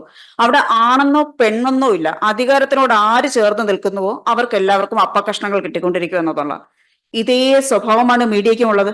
ഒന്ന് മാറി പരിശോധിച്ച് നോക്കൂ. ഏതാണ്ട് 90s 2000 ഏതാണ്ട് അതേ പീരീഡിലാണ് മീഡിയയിലേക്ക് കോർപ്പറേറ്റ് ഫണ്ടിങ് വന്നു തുടങ്ങുന്നത്. മീഡിയയിലേക്ക് കോർപ്പറേറ്റ് ഫണ്ടിങ് വന്നു തുടങ്ങുമ്പോൾ മീഡിയയ്ക്കും ഇതേ സ്വഭാവമാണ് മീഡിയയ്ക്കും ഉള്ളത്. അവിടെയും അധികാരം, ഈ പറഞ്ഞ ഫാൻസ് ഇൻഫ്ലുവൻസിങ്. നിങ്ങൾ ഈ പറയുന്ന സൂപ്പർ താരങ്ങൾക്ക് ഫാൻസ് അസോസിയേഷൻ ഉണ്ടെങ്കിൽ മീഡിയയ്ക്കും ഉണ്ട് സമാന തരത്തിൽ ഇന്ന് ഫാൻസ് അസോസിയേഷൻസ് ഉണ്ട്. നിങ്ങൾ ചാനലുകളിലെയും ഇതിലെയും ഒക്കെ ആൾക്കാരെ കുറിച്ച് സോഷ്യൽ മീഡിയയിൽ ഓരോ ദിവസം വരുന്ന റിപ്പോർട്ടുകൾ, അവർക്ക് വേണ്ടി വരുന്ന ഒരു ഭാഗത്ത് അറ്റാക്കിങ്ങും മറുഭാഗത്ത് സപ്പോർട്ടിങ്ങും രണ്ട് രീതിയിലുണ്ട്. അവർക്കും അറിയാം ഇത് യൂട്ടിലൈസ് ചെയ്യാൻ. അപ്പൊ ഇതേ തരത്തിലുള്ള ഒരു നെക്സസ്. ആ നെക്സസിന് മറ്റൊരു പ്രത്യേകതയുണ്ട്. മീഡിയയുടെ ഒരു വിസിബിലിറ്റി, എന്റർടൈൻമെന്റിനുള്ള അതേ വിസിബിലിറ്റി. സ്ത്രീയെ ഏത് തരത്തിലാണോ നിങ്ങൾക്കൊരു സൗന്ദര്യ ഉൽപ്പന്നമായിട്ട് നിങ്ങൾക്കൊരു വിസിബിലിറ്റി അവിടെ അനിവാര്യമായിട്ടുള്ളത്, അതേ രീതിയിൽ ഇപ്പുറത്തെ മീഡിയയിലും ഇതേ വിസിബിലിറ്റി അനിവാര്യമാണ്. നിങ്ങൾ ചാനലിൽ കാണുന്ന സ്ത്രീകളുടെ സൗന്ദര്യത്തെക്കുറിച്ച്, ചാനലിൽ കാണുന്ന സ്ത്രീകൾ ഉടുത്തിരിക്കുന്ന ഉടുപ്പിനെ കുറിച്ച്, അവരുടെ ആരോഗ്യത്തെക്കുറിച്ച്, അവരുടെ അവരെങ്ങനെയാണ് ഇതിനെല്ലാം വിത്ത്സ്റ്റാൻഡ് ചെയ്തു പോകുന്നത്, ഇതെല്ലാം ഒരു വളരെ പ്രധാനപ്പെട്ട ഘടകം തന്നെയാണ്. അപ്പോൾ സൗന്ദര്യം, വിസിബിലിറ്റി അവിടെയും ഒരു പ്രധാനപ്പെട്ട ഘടകമായിട്ട് മാറും. ഇത് രണ്ടും കൂടി ഇതേ രീതിയിൽ, അപ്പൊ സിനിമയ്ക്കും മീഡിയയ്ക്കും ഇതേ രീതിയിൽ പല തരത്തിലുള്ള സമാനതകളുണ്ട്. വർക്ക് സ്പേസ് ഡിഫൈൻ ചെയ്യുന്നത്, നേരത്തെ ഇവിടെ സൂചിപ്പിച്ചതുപോലെ ഈ മൊബൈൽ എത്രമാത്രമാണോ എന്നുള്ളത്, ഒരു സ്ഥലത്തു നിന്ന് മറ്റൊരു സ്ഥലത്തേക്ക് റിപ്പോർട്ടിങ്ങിലാണോ നിങ്ങൾ ചാനലിലാണോ നിങ്ങൾ പ്രിന്റിലാണോ, ഏത് മീഡിയയുടെ ഏത് ഭാഗത്തും ആയിക്കൊള്ളട്ടെ, you don't have A permanent office. നിങ്ങൾ ഏത് സമയം നിങ്ങൾ യാത്രകളിൽ തന്നെയാണ്. നിങ്ങൾക്ക് മുകളിലിരുന്ന് ആരും ഒരാൾ കൺട്രോൾ ചെയ്യുന്നുണ്ടാവും. പക്ഷെ നിങ്ങൾ വീട്ടിലും ഇല്ല, നാട്ടിലും ഇല്ല, നിങ്ങൾ ഓഫീസിലും ഉണ്ടാവില്ല. ഏത് സമയവും റൊട്ടേറ്റിംഗ് ആയിരിക്കും. ഇങ്ങനെ വരുന്ന ഒരാളുടെ സെക്യൂരിറ്റി, വർക്ക് സ്പേസ് നിങ്ങൾ എങ്ങനെയാണ് ഡിഫൈൻ ചെയ്യുക? അതൊരു പ്രധാനപ്പെട്ട ക്വസ്റ്റ്യൻ. ഇതിനോടൊപ്പം തന്നെ കൂട്ടിച്ചേർത്ത് വെക്കേണ്ടുന്ന പ്രധാന ഒരു വിഷയം എന്ന് പറയുന്നത്, സ്ത്രീകളെ നമ്മൾ പാട്രിയാർക്കിയാണ് എല്ലായിടത്തും കൗണ്ട് ചെയ്യുന്നത് എന്ന് വെറുതെ അങ്ങ് പറഞ്ഞു പോകുന്നതിനേക്കാൾ നമ്മൾ ഒന്നും കൂടി ഒന്ന് നോക്കിക്കഴിഞ്ഞാൽ, ഇവിടെ ഒരു ഇത്രയുമൊക്കെ പവറും ഇതുമൊക്കെ കൺട്രോൾ ചെയ്യുന്ന ഒരു സൊസൈറ്റിയിൽ ആണും പെണ്ണും ഒരുപോലെ ചൂഷണം ചെയ്യപ്പെടും, അത് ഉറപ്പാണ്. പക്ഷെ പെണ്ണാണോ? നിങ്ങൾ ആദ്യം ജെൻഡർ ബേസ് ചെയ്ത് നിങ്ങളെ ചൂഷണം ചെയ്യുന്നു. രണ്ടാമത്തെ ജാതി ഒരു പ്രധാനപ്പെട്ട ഘടകമാണ്. നേരത്തെ റിസർവേഷനെ കുറിച്ച് ചേച്ചി പറഞ്ഞപ്പോൾ എനിക്ക് സംശയം തോന്നിയ ഒരു ഘടകം അതാണ്. ഏതൊക്കെ റിസർവേഷനെ കുറിച്ചാണ് നമ്മൾ സ്വകാര്യ മേഖലയിൽ സംസാരിക്കുക? കാരണം മീഡിയയിലെ ജാതി റെപ്രസെന്റേഷൻ, സിനിമയിലെ ഇതേ ജാതി സിനിമയിൽ പ്രശ്നമുണ്ട്. അത് വർഷങ്ങൾക്ക് മുൻപേ നമ്മൾ ചർച്ച ചെയ്തതാണ്. ഇതേ ജാതി മീഡിയയിലുണ്ട്. കുറച്ചു നാൾ മുന്നേ രാഹുൽ ഗാന്ധി ഉൾപ്പെടെ പോയിന്റ് ഔട്ട് ചെയ്ത ഒരു വിഷയം ശ്രദ്ധയിൽ പെട്ടിട്ടുണ്ടാവും തോന്നുന്നു. എവിടെയാണ് നിങ്ങൾ ഈ മീഡിയയിൽ നിങ്ങൾ എവിടെയാണ് റെപ്രസെന്റേഷൻസ് ഉറപ്പുവരുത്തുന്നത്? ഇന്ന് ഇവർ അതിനെക്കുറിച്ചൊരു പ്രൊമനന്റ് മുഖ്യധാര അതിനെക്കുറിച്ച് സംസാരിക്കുന്നേയില്ല. ഇതൊന്നും മുഖ്യധാര, ഞാൻ ഈ പറയുന്നത് മീഡിയ എന്ന് പറയുന്നതിനെ തന്നെ ഡിഫൈൻ ചെയ്യാൻ നമുക്ക് ഇപ്പോഴും സാധ്യമായിട്ടില്ല. കാരണം നിങ്ങൾ ചാനലിനെ മാത്രം ഡിഫൈൻ ചെയ്യുമോ, എന്റർടൈൻമെന്റ് മാത്രം ഡിഫൈൻ ചെയ്യൂ, ന്യൂസ് ഡിഫൈൻ ചെയ്യൂ, പൊങ്ങി വരുന്ന യൂട്യൂബ് ചാനലുകൾ നിങ്ങൾ ഏത് ഗണത്തിൽപ്പെടുത്തും? ഇതിലൊന്നും ഒരു പോളിസിയും പെടാത്ത, സ്വന്തം ഇഷ്ടപ്രകാരം ഏത് രീതിയിലും ഒരു ലോയിലും പെടാതെ നടക്കുന്നവരെ ഏത് ഗണത്തിൽപ്പെടുത്തും? അപ്പൊ എഗൈൻ അതൊരു കൺഫ്യൂഷൻ ഉണ്ട്. പക്ഷെ ഇതെല്ലാം എന്റർടൈൻമെന്റ് പാർട്ടാണ്. ഒരു WCCയുടെ റിക്വസ്റ്റിൽ ഹേമ കമ്മിറ്റി കൊണ്ടുവന്ന വെച്ചൊരു റിപ്പോർട്ട് കൊണ്ട് മാത്രം നമുക്ക് ഈ സാധനങ്ങളെ അഡ്രസ് ചെയ്യാൻ പറ്റുമോ എന്നുള്ളതാണ്. ഒരു സ്ത്രീ സംസാരിച്ചു തുടങ്ങിയാൽ ആ സ്ത്രീ സംസാരിക്കുന്ന ഒരു വർക്ക് സ്പേസിൽ നിന്ന് ഒരു സ്ത്രീ ഉയർന്ന് സംസാരിച്ചാൽ ആ സ്ത്രീ സംസാരിക്കുന്നത് ഒരു ഇരയായിട്ടല്ല, ഇരകൾക്ക് വേണ്ടിയാണ്. ഇരകളാണ് അവിടെ സംസാരിക്കുന്നത്. അപ്പുറത്ത് നിൽക്കുന്നത് ഒരു വേട്ടക്കാരനല്ല, വേട്ടക്കാരാണ് അപ്പുറത്ത് സംസാരിക്കുന്നത്. അപ്പൊ ഇരകളും വേട്ടക്കാരും എന്ന ടൈറ്റിലിൽ തന്നെ നമ്മൾ ഈ ബഹുവചനം ഉൾപ്പെടുത്തി തന്നെ നമ്മൾ ഈ വിഷയത്തെ അഡ്രസ് ചെയ്യണം എന്നാണ് എനിക്ക് പറയാനുള്ളത്. ഒരുപാട് ഇൻസിഡൻസ് ഇതേ രീതിയിൽ തന്നെ ചൂണ്ടിക്കാണിക്കാൻ സാധിക്കും. ഏതാണ്ട് ചില കാര്യങ്ങളിൽ ഒരുപക്ഷെ അറിയാവുന്നതായിരിക്കും. എനിക്ക് കോവിഡിന്റെ സമയത്താണ് ഞാൻ ആ പ്രസ് മീറ്റുമായിട്ട് ബന്ധപ്പെട്ട് വിവാദങ്ങളിൽ ചെന്നപ്പെടുന്ന സമയം. അതിനെ തുടർന്നുണ്ടാകുന്ന സൈബർ അറ്റാക്ക് അതിഭീകര സൈബർ അറ്റാക്ക് ആയിരുന്നു. എനിക്ക് മനസ്സിലാക്കാതിരുന്ന ഒരു കാര്യം, ഞാൻ ജോലി ചെയ്തുകൊണ്ടിരുന്ന സ്ഥാപനത്തിലോ മറ്റേത് ചാനലിലോ മറ്റേത് പത്രത്തിലോ എവിടെ ഇരുന്ന് ജോലി ചെയ്താലും ഒരു മാനേജ്മെന്റിനപ്പുറം നിങ്ങൾക്ക് എന്ത് ചോദ്യം ഉയർത്താൻ പറ്റും? ഈവൻ എ ഫ്രീലാൻസർ, നിങ്ങളുടെ ഫ്രീലാൻസ് വർക്ക് എടുക്കണമെങ്കിൽ, പബ്ലിഷ് ചെയ്യണമെങ്കിൽ അവർക്ക് അതിനകത്തൊരു അജണ്ടയുണ്ട്. അല്ലെങ്കിൽ സ്വന്തം FB, സ്വന്തം ബ്ലോഗ്, സ്വന്തം ഐഡിയ ആയിരിക്കണം. അതിനകത്ത് പ്രശ്നമൊന്നും ഉണ്ടാവില്ല. ഇനി ഇവിടെ നിൽക്കുന്ന ഏറ്റവും മുതിർന്ന ജേർണലിസ്റ്റിനും ഏറ്റവും ഫാൻസ് അസോസിയേഷൻ ഉള്ള ജേർണലിസ്റ്റിനും ഏറ്റവും താഴെയുള്ള ജൂനിയറിനും ഇത് ബാധകമാണ്.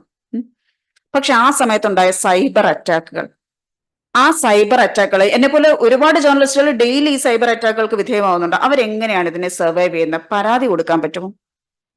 വളരെ വളരെ ഗൗരവമുള്ള ഫാമിലി ഇഷ്യൂസ് ഫേസ് ചെയ്യുന്നു. കോടതി കയറി ഇറങ്ങുന്ന ടൈമിലാണ് ഇത് ഇഷ്യൂ വരുന്നത്. ഞാൻ കോടതിയിൽ, ട്രിവാൻഡ്രത്ത് കോടതിയിൽ നിൽക്കുമ്പോൾ സോഷ്യൽ മീഡിയയിൽ എനിക്കെതിരെ ഒരു ഇത് വരികയാണ്. NIA എന്നെ കൊച്ചിയിൽ ക്വസ്റ്റ്യൻ ചെയ്തുകൊണ്ടിരിക്കുകയാണ്. NIAയുടെ ഓഫീസിൽ ഞാൻ രാജ്യദ്രോഹിയാണ്, സംഘപരിവാർ ചിലരുടെ കൃത്യം എനിക്ക് ഇന്ന ആളാണ് സ്റ്റാർട്ട് ചെയ്തത് എന്നവർ ഐഡന്റിഫൈ ചെയ്ത് കിട്ടുന്ന രീതിയിലേക്ക് വന്നു. അപ്പൊ എന്റെ പേര് മുഴുവനില്ല, എന്റെ പേര് പ്രമീള എന്ന് മാത്രം ഒരെണ്ണത്തിലുണ്ട്, ചിലതിൽ പ്രമീള ഗോവിന്ദ് എന്നുണ്ട്. ഞാൻ ഇതുമായിട്ട് പോലീസിനെ സമീപിച്ചു. ദോഷം പറയരുത്, സൈബർ സെല്ലിനെ സമീപിച്ചു, പോലീസിനെ സമീപിച്ചു. പഴയ പരാതി കഴിഞ്ഞിട്ടാണ് ഇത് സെക്കൻഡ് സ്റ്റെപ്പാണ്, ഗതികെട്ട് കൊണ്ടുപോയി കൊടുക്കുന്നത്. പോലീസിനെ കൊണ്ടുപോയി കൊടുത്തപ്പോൾ ഇവര് വളരെ കൃത്യമായിട്ട് ഇവരാളെ വിളിച്ചു വരുത്തി. അപ്പൊ ഒരു സ്വാമിയാണ്, സ്വാമിയെ വിളിച്ചു വരുത്തി. സ്വാമിയോട് വളരെ ഭംഗിയായിട്ട് അവർ ബഹുമാനത്തോടെ കാര്യങ്ങളൊക്കെ അന്വേഷിച്ചു. സ്വാമി പറഞ്ഞു, പ്രമീള എന്ന് മാത്രം എഴുതിയാൽ അത് ഈ പ്രമീള ആവില്ലല്ലോ, അതുകൊണ്ട് ക്ഷമിച്ച് അതങ്ങ് എല്ലാവരും മുതിർന്ന മാധ്യമ പ്രവർത്തകർ പ്രമീള ഇന്ന ആള് മാത്രമാവണമെന്നില്ലല്ലോ, ശരി അതുകൊണ്ട് ക്ഷമിച്ച് തിരിച്ച് എനിക്ക് അതിന്റെ നോട്ടീസും വന്നു, അവിടെ വെച്ച് പൂട്ടി. പിന്നെ അത് കഴിഞ്ഞ് വന്ന ഒരു അറ്റാക്കുകൾക്കെതിരെ ഞാൻ പരാതിയായിട്ട് പോയിട്ടില്ല. അതൊരു മാതൃകയാണോ എന്ന് ചോദിച്ചാൽ മാതൃകയല്ല. പക്ഷെ എനിക്ക് സമയവുമില്ല, ആരോഗ്യവുമില്ല, മനസമാധാനം കെടുത്താനും എനിക്ക് താല്പര്യമില്ല. അതുകൊണ്ട് അവിടെ വെച്ച് അവസാനിപ്പിച്ചു. ഇനി ഈ നേരത്തെ പ്രവീണ ചേച്ചി പറഞ്ഞ വേറൊരു പ്രധാനപ്പെട്ട വിഷയം, അതായത് LC വേണോ കമ്മിറ്റി വേണോ എന്നുള്ള സാധനം. ഇതിലേക്ക് വരുമ്പോ മാധ്യമ സ്ഥാപനങ്ങളിലെല്ലാം ഉണ്ട് IC. സ്ത്രീകൾ മുൻനിരയിൽ നിൽക്കുന്ന സ്ഥാപനങ്ങൾ ഒരുപാടുണ്ട്. എത്ര ICകൾ കാര്യക്ഷമമായി പ്രവർത്തിക്കുന്നുണ്ട്? ഞാൻ തന്നെ ICക്ക് മുന്നിൽ പോയ സംഭവങ്ങൾ ഉണ്ടായിട്ടുണ്ട്. ഒന്നും സംഭവിച്ചില്ല, പേരിന് കുറെ പിന്നെ പഠനങ്ങളും കുറെ ചോദ്യം ചെയ്യലും കാര്യങ്ങളും എല്ലാം ലാസ്റ്റ് കഴിഞ്ഞ് ഇതെല്ലാം എഴുതി തള്ളി സോൾവ് ചെയ്ത് പോകും. അപ്പൊ ഈ ICകൾ കാര്യക്ഷമമല്ലാതായിരിക്കുന്നിടത്ത് വീണ്ടും ഒരു ICയും കൂടെ കൊണ്ടുവന്ന് പിന്നെ ഷോയ്ക്ക് ഒരു സാധനം വെക്കാം എന്നതിനപ്പുറത്തേക്ക് ഒന്നും സംഭവിക്കാൻ പോകുന്നില്ല. ഉള്ള നിയമങ്ങൾ നമുക്ക് എങ്ങനെ നടപ്പിലാക്കാം? സ്ത്രീയാണ്, സ്ത്രീക്ക് തൊഴിലിടമാണ്, ആ തൊഴിലിടത്ത് സ്ത്രീക്ക് സുരക്ഷ ഉറപ്പാക്കുക. സ്ത്രീ എന്നല്ല, എല്ലാ തരത്തിലുമുള്ള വെള്ളയ്ക്കും കറുപ്പിനും ഇടയിലുള്ള എല്ലാ ഷെയ്ഡ്സിനെയും അഡ്രസ് ചെയ്തുകൊണ്ട് നമുക്ക് ആ പ്രശ്നത്തിനെ സോൾവ് ചെയ്യാം. പിന്നെ അതിൽ വീക്കർ സെക്ഷൻ എന്ന് പറഞ്ഞൊരു സെക്ഷൻ ഉണ്ട്. ആ വീക്കർ സെക്ഷനെ ഏത് രീതിയിൽ നിങ്ങൾ അഡ്രസ് ചെയ്യുന്നു, മുഖ്യധാരയിലേക്ക് അവർക്കും കൂടി വരാനുള്ള സ്പേസ് എവിടെയാണ്, അത് കാസ്റ്റ് വൈസോ ജെൻഡർ വൈസോ ഏജ് വൈസോ ഏത് രീതിയിലാണെങ്കിലും അതിനെ ഡിഫൈൻ ചെയ്തു പോവുക. കുട്ടികളുടെ കാര്യം, എന്റർടൈൻമെന്റ് ഇൻഡസ്ട്രി ഉണ്ട്, റിയാലിറ്റി ഷോസ്, സീരിയൽസ്, ഇതിനെയൊക്കെ ബേസ് ചെയ്തുകൊണ്ട് എത്രമാത്രം ചൂഷണങ്ങൾ നടക്കുന്നുണ്ട്. ഏത് കാലം തൊട്ട് നമ്മൾ ഇതിനെക്കുറിച്ച് സംസാരിക്കുന്നുണ്ട്. പാരന്റ്സ് കംപ്ലൈന്റ് ചെയ്യുമോ? കുട്ടികൾ കംപ്ലൈന്റുമായിട്ട് പുറത്തു വരാൻ പറ്റുമോ? ഇത് കണ്ടുകൊണ്ടിരിക്കുന്നവർ ആരെങ്കിലും കംപ്ലൈന്റ് ചെയ്യുമോ? ചാനലുകളുടെ റേറ്റിംഗും പുറത്തിരിക്കുന്ന മറ്റ് കാണാനുള്ള ആൾക്കാരുടെ ആകാംക്ഷ എത്രമാത്രം പിടിച്ചിർത്താൻ പറ്റുന്നു എന്നുള്ളത് ബേസ് ചെയ്താണ് ഇത് നിൽക്കുന്നത്. അപ്പൊ ഇതെല്ലാം കൂടി ചേർത്ത് നമുക്ക്, എനിക്കിത് ഈ വായിച്ചത് അത്രയും, ഇപ്പം നമ്മൾ കണ്ടത് അത്രയും ഹേമ കമ്മിറ്റി റിപ്പോർട്ട് സംബന്ധിച്ച് ഇതൊരു സിനിമയെ സംബന്ധിച്ച് വളരെ പ്രസക്തമാണ്, അല്ലാന്ന് ഞാൻ പറയുന്നില്ല. പക്ഷെ ഇതിനെ ഒന്നും കൂടി ഒന്ന് ഇൻക്ലൂസീവ് ആക്കിക്കൂടെ എന്നുള്ളതാണ് പ്രധാനപ്പെട്ട question. And I think we should conduct more discussions on that. അങ്ങനെ വന്നു കഴിഞ്ഞാൽ സ്ത്രീ എന്ന നിലയ്ക്ക് ഒരു സ്ത്രീയാണ് സുരക്ഷിതയാവാൻ പോകുന്നത്. അതിനപ്പുറത്തേക്ക് നമുക്ക് ഈ വിഷയത്തിനെ കുറച്ചും കൂടി നമുക്ക് ഇൻക്ലൂസീവായി നമുക്ക് ഇതിനെ കൊണ്ടുവരണം എന്നാണ് ഞാൻ പറയാൻ ആഗ്രഹിക്കുന്നത്. അപ്പോൾ thank you.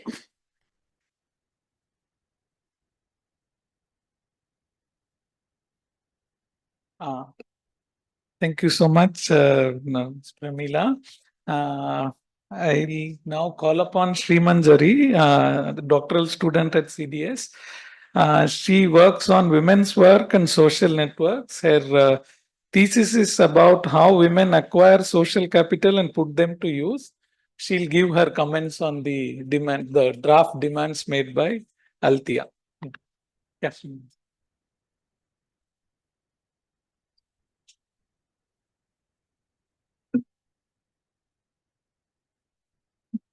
So thank you for giving me this opportunity to share my thoughts on the Hema committee report and also the proposal that has been put forward by the Althea committee. So first, I just like to mention that as a student of gender and feminist studies and also as a woman who is a part of a workplace, the committee report has been very thought-provoking and very disturbing, equally disturbing for me, given the experiences that the woman has shared. And also, I think this report shows that how state has the power to bring in the gender justice, but at the same time, when there are certain comments made that also lead to a violation of rights, not only for the women workers, but all the workers within and beyond film industry. So in that case, I think the Althea Committee's mention of re-emphasizing the fact that the film industry is essentially an industry within the capitalist production is very important, because that actually creates the image in public minds that everybody belongs there, deserves the workers' right, and they're not only there to produce art, quote unquote art for us, and their work has a market value, and all the art that is produced is from human labor. In that case, I think the contract part, that bringing clarity in contract, much more transparency is very crucial. One thing that I was thinking about regarding the contract part, I think in Hema committee report also they mentioned about bringing in these contracts, and in case of the junior artist, they say the contracts will be between the producers and the junior artist coordinator. I think that is the most volatile situation, because I think when we look, and the junior artist complains because even the coordinators do not pay them properly. So if we look into the relationship between the coordinators and the junior artists, it's very volatile. So how do we mechanize these contracts between the artists and the coordinators? I think we need to think a little more about that, so such that they are paid properly, not only the the coordinators having only the contracts with the producers. So this is one thing that I wanted to emphasize. And I also, I mean, really appreciate the proposal in case of welfare funds, including the women's reproductive labor, also the premenopausal health situations that they go through. But one point that has been brought about, especially for the junior artists, that they have the most volatile work timings and they really suffer in case of transport. So they have to pay for their transport from their own daily earning. So I think either the producers need to take care of such expenses separately from their wages, or it should be the part of the welfare fund in some scenarios.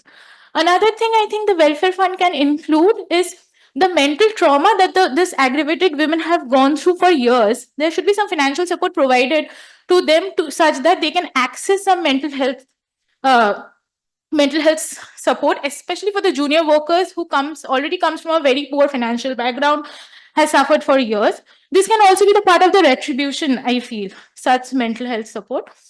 And in case of, I think I agree with Setikam at IC, because I think having an IC in place, first of all, reemphasizes the employee-employee relationship, which is one of the main concerns.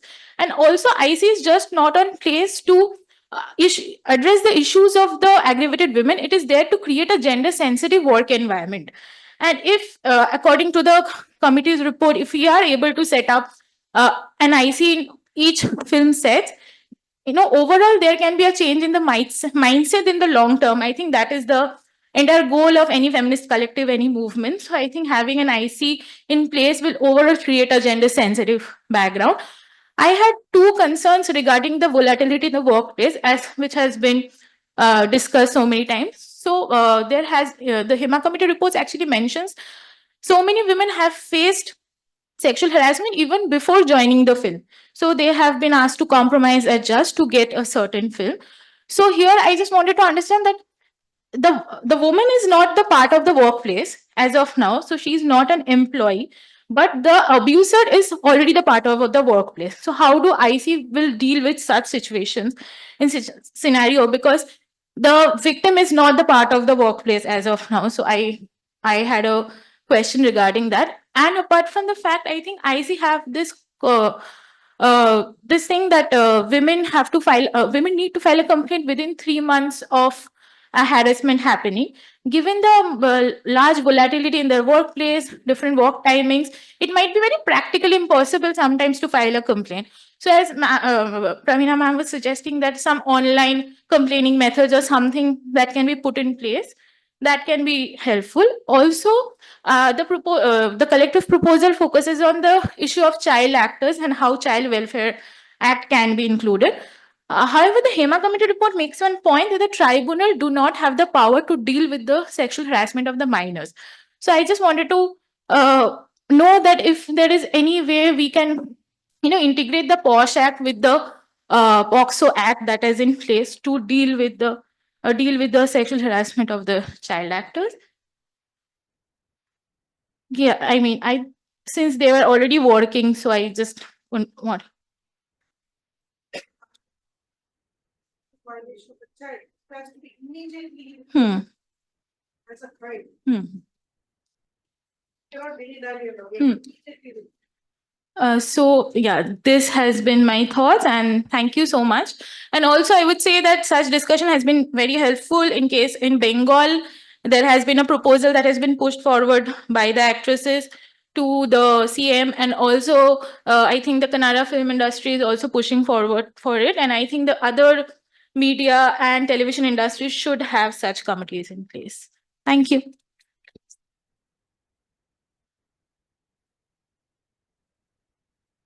Yeah, thank you, Sri Manjari. We'll now hear from Sri Mai. Sri Mai is a transgender artist with long-standing experience of in the field of trans activism in Kerala. She'll be there online? No, she's not there. Ah. Check.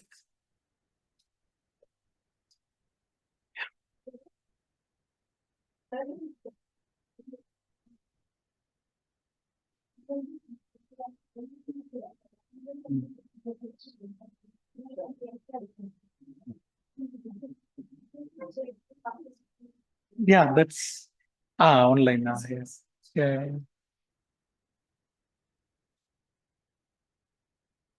No, no.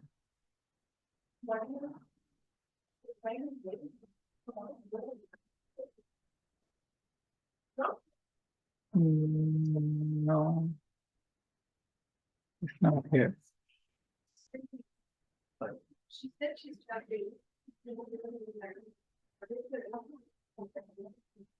No, there is only this CDS 74 and all must be CDS.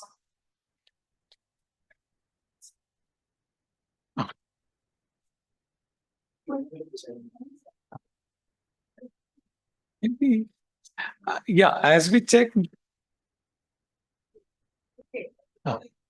Can okay, fine. See, okay, thank you so much for I think the draft and the comments. We'll first have here questions from the floor. I can open the floor for questions. Online participants, if you have a question, you can raise your hands or type your questions in the chat window. I'll come to your questions after we engage with some of the questions here. You know,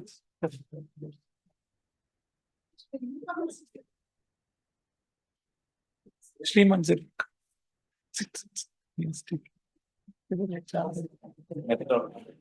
Vinod, sit here.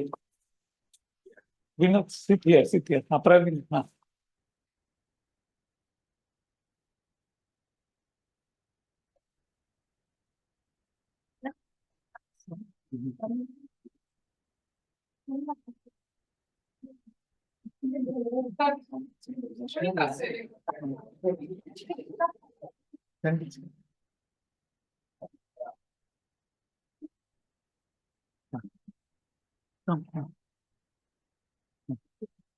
Ajay, no, one chair.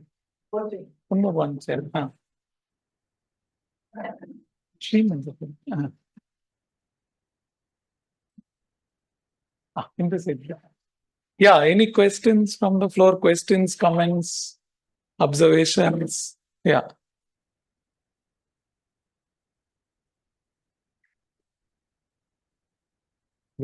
Yeah. Okay. Somebody's having a question. Maybe, okay. Maybe Abba, we'll hear from Abba first then. Yeah. Abba, you can unmute and ask the questions. Am I audible? Yeah. Okay. Hi. Thank you so much of letting me speak here. I don't have a question, but it is more of a concern. Just and also adding to the conversation that has happened here in terms of infrastructure and how do we define a workspace.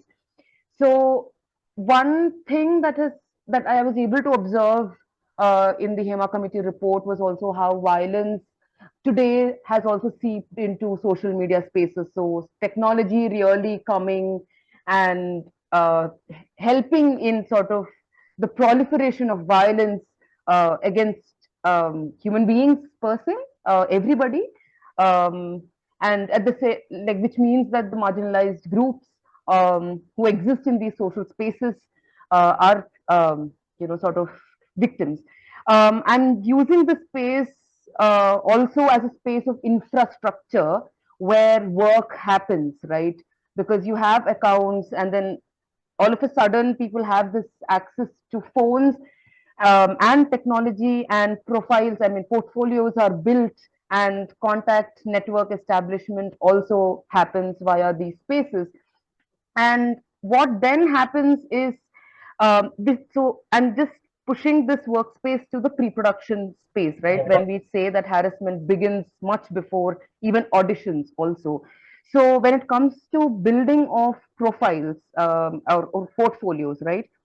The quote unquote workspace, say for example, if any person wants to get their photographs clicked, it could be for anything, or say wants to get into technical field of photography and DOP, the quote unquote workspace are usually homes of men, and that sort of very very intimate space, and bedrooms, these are the spaces that become the workspace, where thus then bodies are exploited.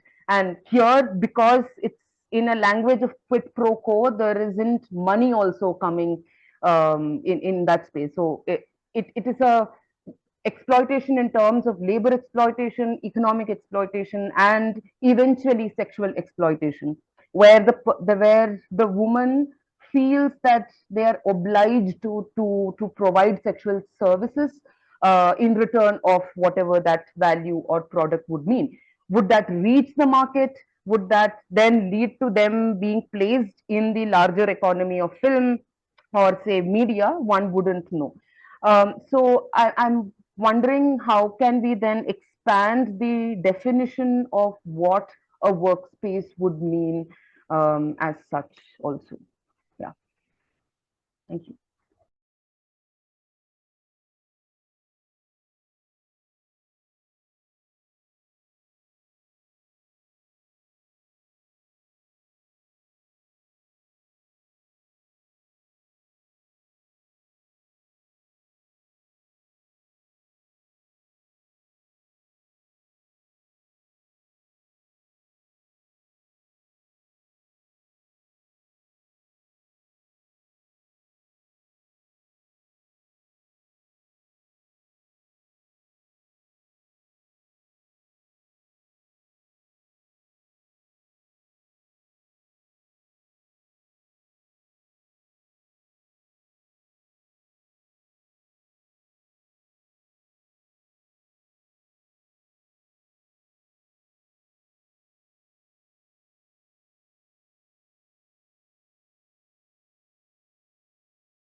Experiential learning, which is also given us certain kind of importance in the industry. So when we talk about the necessary qualifications, I think we need to expand on that a little more and then kind of look at this aspect of it.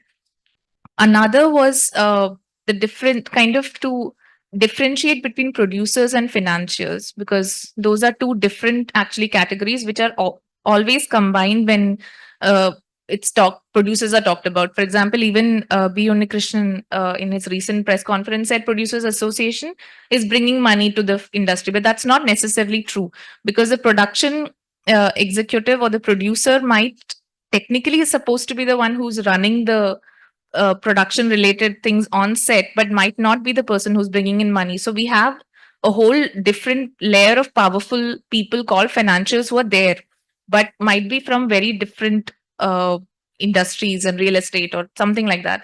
So that also brings in like an added layer of non-transparency as well as the power politics that works, because these are very often the people who are behind asking for these sexual favors and all of these things. Then a third point was a lot of people work, both men and women. A lot of people working in the industry are also portfolio workers, in the sense they might be actors as well as assistant directors, or as well as working in some other, because it's really difficult to make a living. So that's sort of a it's like a shifting category of workers itself. So I think somebody made a point about how the minister had said that they can only look at technicians and minimum wages and not for actors. So why not minimum wage for actors itself, and then define what actors is? Because there is precedent. For example, if you look at the laws of the Screen Actors Guild in Hollywood, which they have laws right from the 1930s to 40s. So that sort of a system can also be part of this. And junior artists, like, as of now, I'm not sure if there is a recognized trade union as such, but that can also be part of this. Like, why not think of a trade union for actors? And my last question was about Devika ma'am saying about how FEFCA is not technically a trade union. Is that like in practice or technically? Yeah, practice, I understand. So I just wanted to clarify that. They registered that association, that's what I hear. Only the conviction means referring to it as a trade union. That's what I think. Trade union needs to be recognized as a trade union. Yeah, so I had that question whether, because I was under the impression that FEFCA had been registered as a trade union. Because that it is an association. Okay. They keep talking about it as a trade. That is the irony. They will not accept that this is an industry. When you ask them about labor rights, they'll say, oh, it's art. But when it comes to their own interests, they will project it as a labor union. Okay. And also one last question, this seeking the industry status. So in 2001, I felt the Indian film industry was accorded the industry status. So doesn't that apply equally to Malayalam? He's saying is just reaffirm that. Okay. Make it public, I mean, nothing, the state must speak. Yeah, think about, that is, you're very right about experience. Now, that's why we are demanding that anybody who works on a set should be given an experience certificate, and that should count in the shortlist. Okay. Yeah, it's on. Yeah, fine. Yeah. Anu Joy had a question. Hello. Anu, you have a question? Yeah. Okay. Yeah. Actually, it was a brilliant panel, and it's nice to hear the labor laws to the kind of the sexual violence that is happening in the film industry is being discussed. I thought I want to add just one point. Maybe we also need to think about sensitization and orientation, and also educating about these aspects. For example, we can hear several women asking why this Hema committee report now, why women are going and complaining to a committee now, why they did not responded at that point in time. So I think that brings out the kind of ignorance we as a society or the larger public has when it comes to sexual harassment. And cinema also has a larger influence on children, the youth.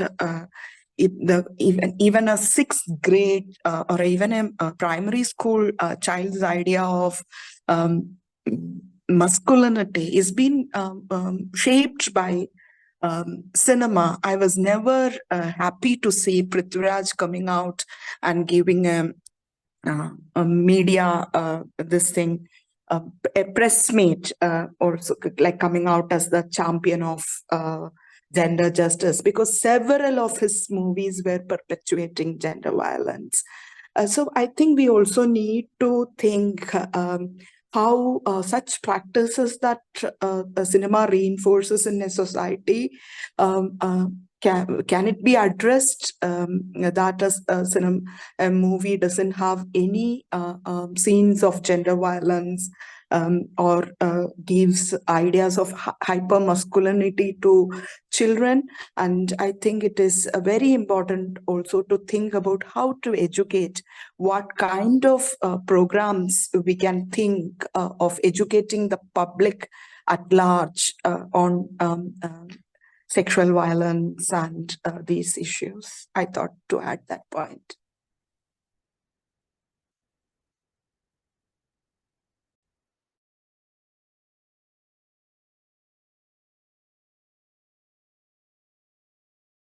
Or not, because I think it is also.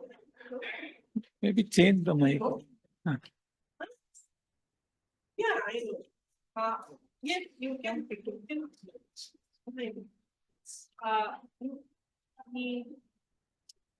Say, for example, the representation of rape in Malayalam in the Malayalam cinema of the 60s and 70s, I think, went a long way in establishing the physical inferiority of the woman and how a strong woman would just collapse at the prospect of sexual violence. This was a lot of us who grew up were very disturbed by that. Every film had one such representation because you had to have a moment in the movie where the heroine, who's usually the kulastri, whatever, her skin would be shown a little bit, and the moment was this really violent, disrobing scenes that used to be almost there in every single Malayalam movie. So maybe we need a study on that. We really need to, before we propose any kind of change, which I'm sure there'll be screams of censorship and so on. We need to have a serious study. I mean, and there are excellent. The lucky for us, Malayalam cinema studies is greatly productive at this moment. There are excellent scholars in this field who could come together. Who we will have to maybe we could request them, to address this question. So that's one thing we could do. We are also looking for suggestions on what we could do. So this is an excellent suggestion, and I'll try talking to feminist scholars of cinema who are numerous now, and maybe they can put together a set of suggestions that will not be censorship, but will allow, like Pravina was saying, a different reading, of violence that will not necessarily perpetuate stereotypes. Yes, thank you. Thank you, Anu. Yeah, there is a comment from Asia. I think this is the one. No, is it the one? But she's saying there is a lot to be done. It would be wise to focus on 1 to 2 key actions. Let's start with having a say in forming the tribunal and ensuring that right people are selected and they have the skills to do what they are meant to do.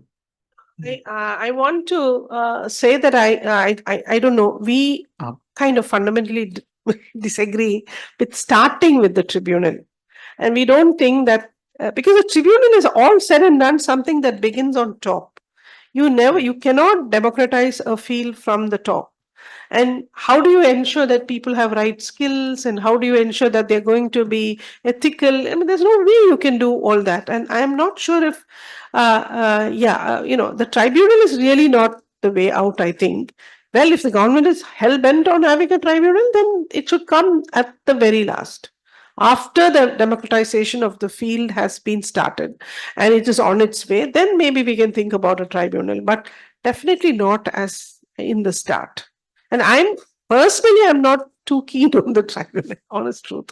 So I don't think we are going to go anywhere. And if you just listen to Indulakshmi's recounting of her harrowing experience and how she went from authority to authority, and the so-called topmost, the creme la creme of the industry, how they treated her. So I somehow become very skeptic of that, personally. There is a question on the workplace. So I just wanted to address Abha's question on the workplace. So I think one of the greatest contributions of the POSH Act is really the definition of the workplace, because it is such a broad definition. It is not a place. It is a relationship. Any place where a work relation is apparent is a workplace under this law. So it doesn't matter where you are contracting or where you're interacting. As if you're interacting through relations based on work, then it applies. And it also, okay, so CDS is my workplace, but it is not the workplace of the Swiggy worker, right? But if the Swiggy worker comes and harasses me, because we are there because we are bound by a relationship of work.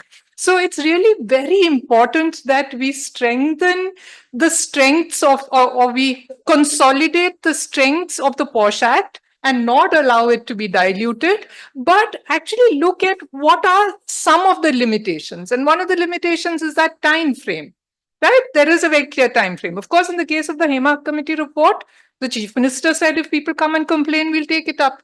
So there's no time frame there. But now when you set up, maybe enforce the local complaints committee, and then, also have the training with every film that goes on board so that everybody has information, knows how to file a complaint, has a grievance, whatever, etc., then people can complain. So yeah, I think so. That is really something very, very important about that particular law.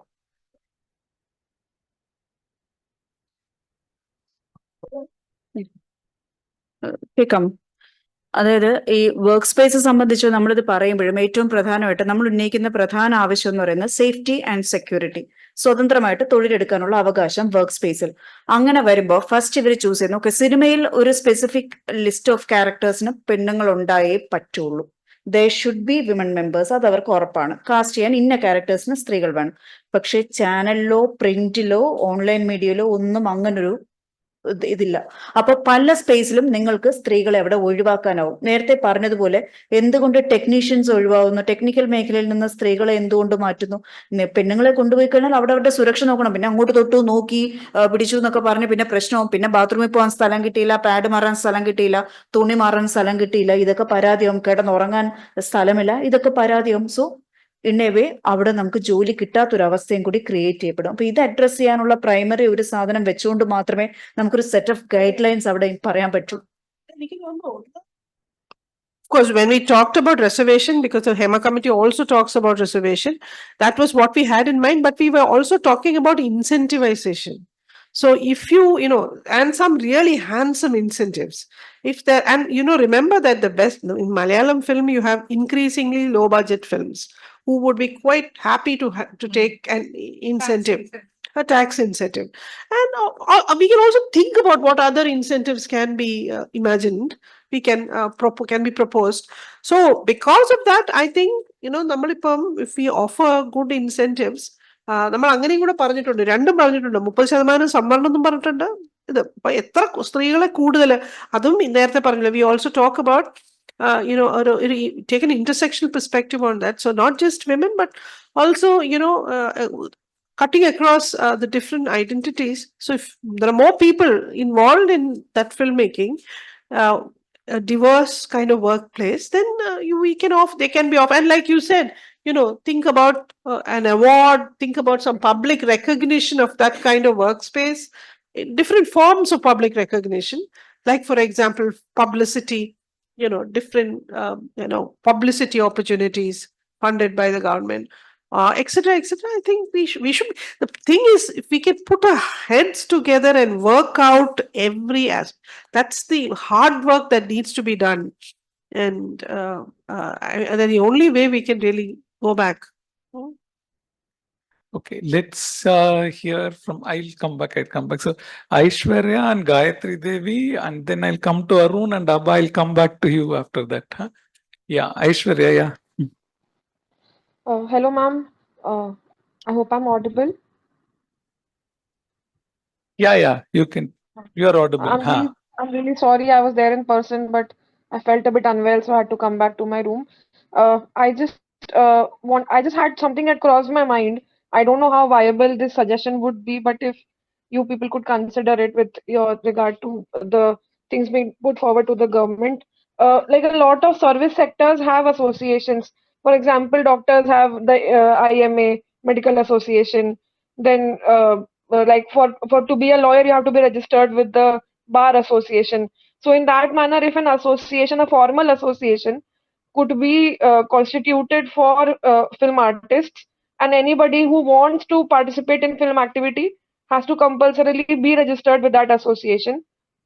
So that way, like work relations could be more easily established.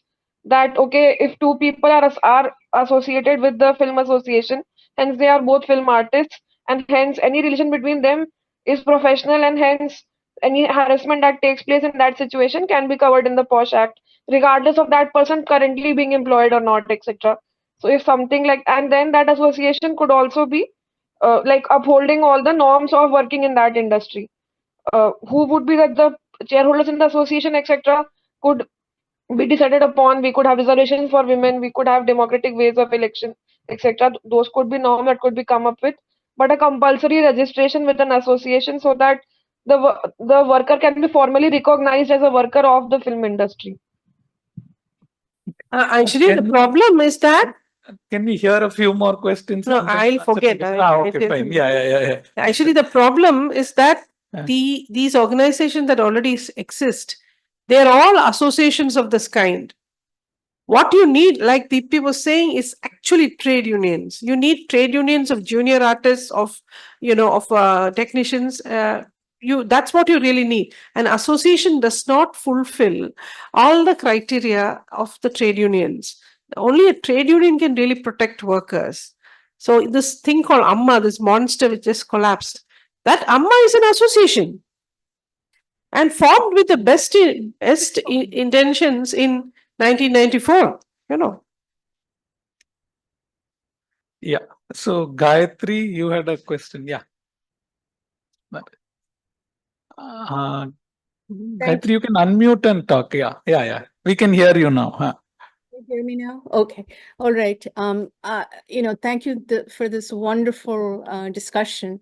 And I just had a few things, and I'll say them very quickly. The first one is that, regardless of what we think about how complete or incomplete the Hema committee report is, I think it should be framed as a kind of a watershed moment, because what the Hema committee report has done is that you cannot really, anybody who works in the film industry, the Malayalam film industry cannot go back to business as usual anymore. They simply cannot go back to how things were done before. And I think it should be translated. A copy of it should be made in Malayalam, so that Malayalam വായിക്കുന്നവർക്ക് മനസ്സിലാകുന്ന പോലെ അതിൻ്റെ ഒരു executive summary പോലെ ഉണ്ടാക്കി.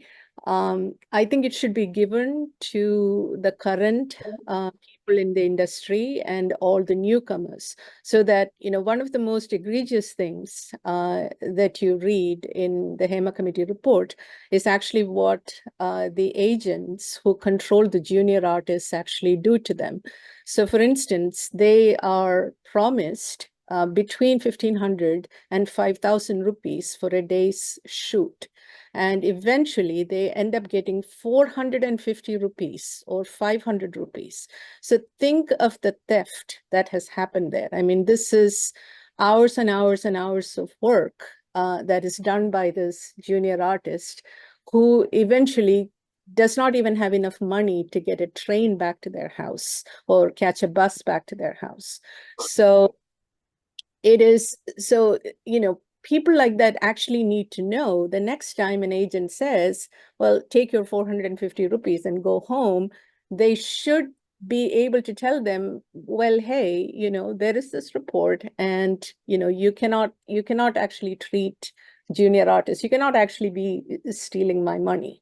So, which kind of brings me, so for me, the Hema committee report is really, it's a very important document, because it has now really categorically stopped how business was done in the film industry. And I hope it'll be framed like that in all sort of social conversations, and it would be it would be contextualized like that. When we do talk about why is this document important, you cannot go back to how business was done before. And I think Devika's and all the discussion about the labor movement, I think it is so crucial for actors to be unionized. And I heard the latter part of a comment from the audience about Screen Actors Guild. It is absolutely true. I mean, there should be a version of that done in the Malayalam industry. So, for instance, in my part of the world, the actors are unionized, and their baseline pay scale is set based on the budget of the production. So, if a production is X budget, an actor will get paid a baseline based off of that production for the number of hours that they work and for the number of shoots that they are in based on the call sheet that is given to them. So it is absolutely crucial. I mean, you don't have to necessarily imitate other countries, but you definitely have to come up with some kind of a bargaining unit amongst the actors who can bargain for their pay scale and who actually have some sort of a wage, a fixed wage, so that you're starting out as an actor in 2024, you are going to make this much money. When you become a pretty good actor in 2028 or 2029, you'll actually be able to ask more, just like any one of us would go through the ranks and we would get promoted and we would get, a higher wage or whatever it is. So these things should be enforced. And I think it has to be turned into a bargaining unit. It cannot be, as Devika just now said, it cannot be a welfare association. It needs to be a bargaining unit, which is what unions are, so that they can bargain for better hours, better work conditions, better pay scale, all of those things. It's almost paradoxical that Kerala, that has a I wouldn't say Marxist, but definitely some version of Marxist government in power, and where every tree and grass and every flower and every animal is unionized. We don't have a bargaining unit for actors. It is simply unbelievable, and I think there's a vested interest for that. It is a kind of a neoliberal kind of economy that is happening in Kerala. So I hope, those of us who are interested in the welfare or the well-being of actors would seriously work to come up with a bargaining unit for actors. And the last thing is the point about incentivizing for women. I'm very cynical in this aspect because I think that Malayalam cinema has become extremely male. It is about boys and men with very few roles for women. So for me, I'm very cynical about that. And my cynicism is compounded by the fact that the government, which came up with this precious project called Empowering Women, ended up being one of the most punitive, disrespectful, awful. Oh, so sorry, my dog is barking. But they ended up being, Yummy, no. It ended up being one of the most awful kind of organizations, as Devika talked about with Director Indulakshmi and IG Mini, both recounting their experiences with KSFDC. I think of that, the state project in empowering women with women directors, women actors, et cetera, as a kind of a failed experiment. And if someone else would like to take a critical look at what went wrong there and listen to these highly qualified women and the experiences that they went through, I think it would be incredibly helpful to see how to actually correctly implement or incentivize women in the Malayalam film industry. One of the saddest things that I heard, and this is my last point, is the part where Indu Lakshmi talks about how she went to the production controller and said, I'd like to cast Shanti Krishna as the main actor in my movie. And the production controller told her, no, why do you have to pick Shanti Krishna as the actor? You can just get some person somewhere because Shanti Krishna is going to, ask for this X amount of money or something like that. And in fact, Indu Lakshmi talks about how Shanti Krishna was prepared to take a smaller amount to act in this movie, sort of like a pro bono kind of thing. And this production controller was completely dismissive of, the talent was not the criteria for him. He was working on some other metric. And it was just really, really distressing to hear the things that Indu Lakshmi said. So, so those were my the three things that I quickly wanted to sort of talk about. Thank you for giving me time. Thank you, Gayatri. I think it's morning there, and you were the first one to join. And thank you so far for attending all the things and for your valuable comments. Is there something you want to add, Devika? No, I'm just grateful to Gayatri. I think two important, we have feedback, and this is the kind of feedback we need, what we can do. The first is that summary of the Hema committee report that you mentioned. I think that should go into the printed material that everyone joining the set should have. So about the local committees. For right now, what we can do is talk about the local complaints committee and offer information regarding that. And before that, preface it with what important, highlighting the importance of the Hema committee report as a watershed movement and what it means. So that's one thing we need to frame. We need to create a draft of that. The other thing is the study that you just mentioned of how the KSFDC funding for women cinema has been happening. So we need a proper report on that, on what has happened, when, how the funding happened, how it was released, what were the conditions imposed on these women. We really need a thorough study on that. So thank you, Gayatri. Both of these are very useful. We need to take these forward. Okay. Yeah. Arun and then Naba. Yeah.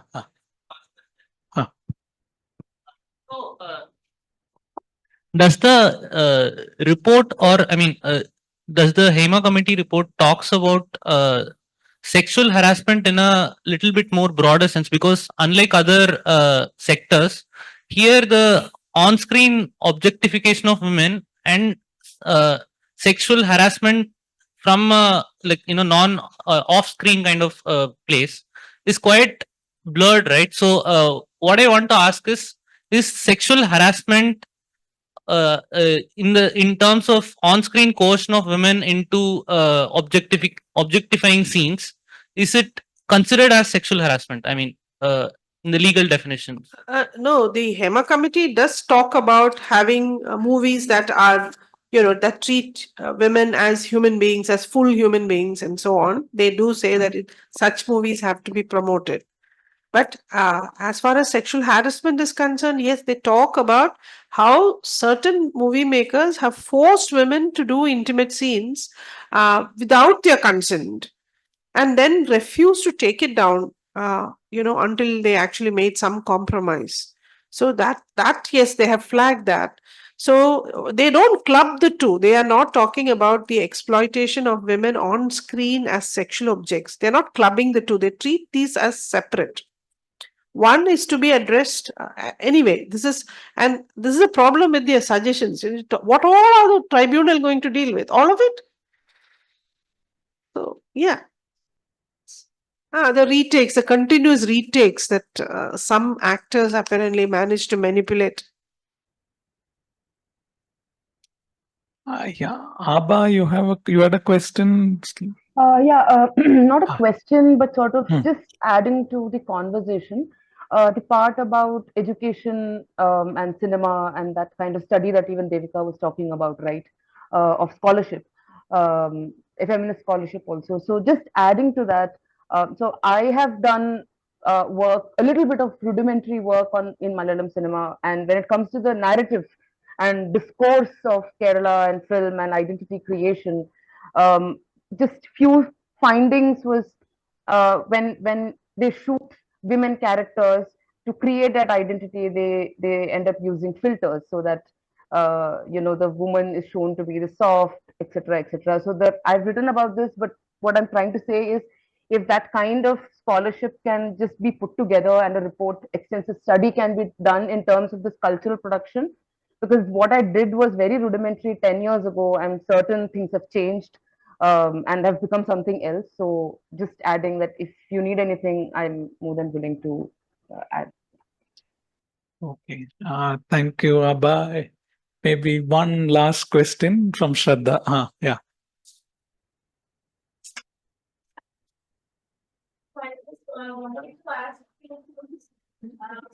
Is there any provision in the contracts about sharing or transfer of the collection movies get to the junior artists? So that can also be thought like they might say that this is a low budget film, but then it ends up making a lot of money. So if that can be worked out, and also how much the film institutes, how much film institutes can contribute to this uh, step, like more of education, or more of, as you said, about pamphlets and all. They can also, like she mentioned that many actors are not coming from film institute, but that can also be. And I also wanted to know if there are any parallels from the field of journalism, because that's also a sector where it's lot of ambiguity in and out, and now with lot of media, online media, so how it we can borrow from those. No, about journalism, I think, like Pramila was indicating, you really need another study for that. You really need, because these two work sites are similar, but they are not the same. The challenges in journalism, as she indicated, are probably much more difficult, and there should be a separate kind of inquiry on that. That's one.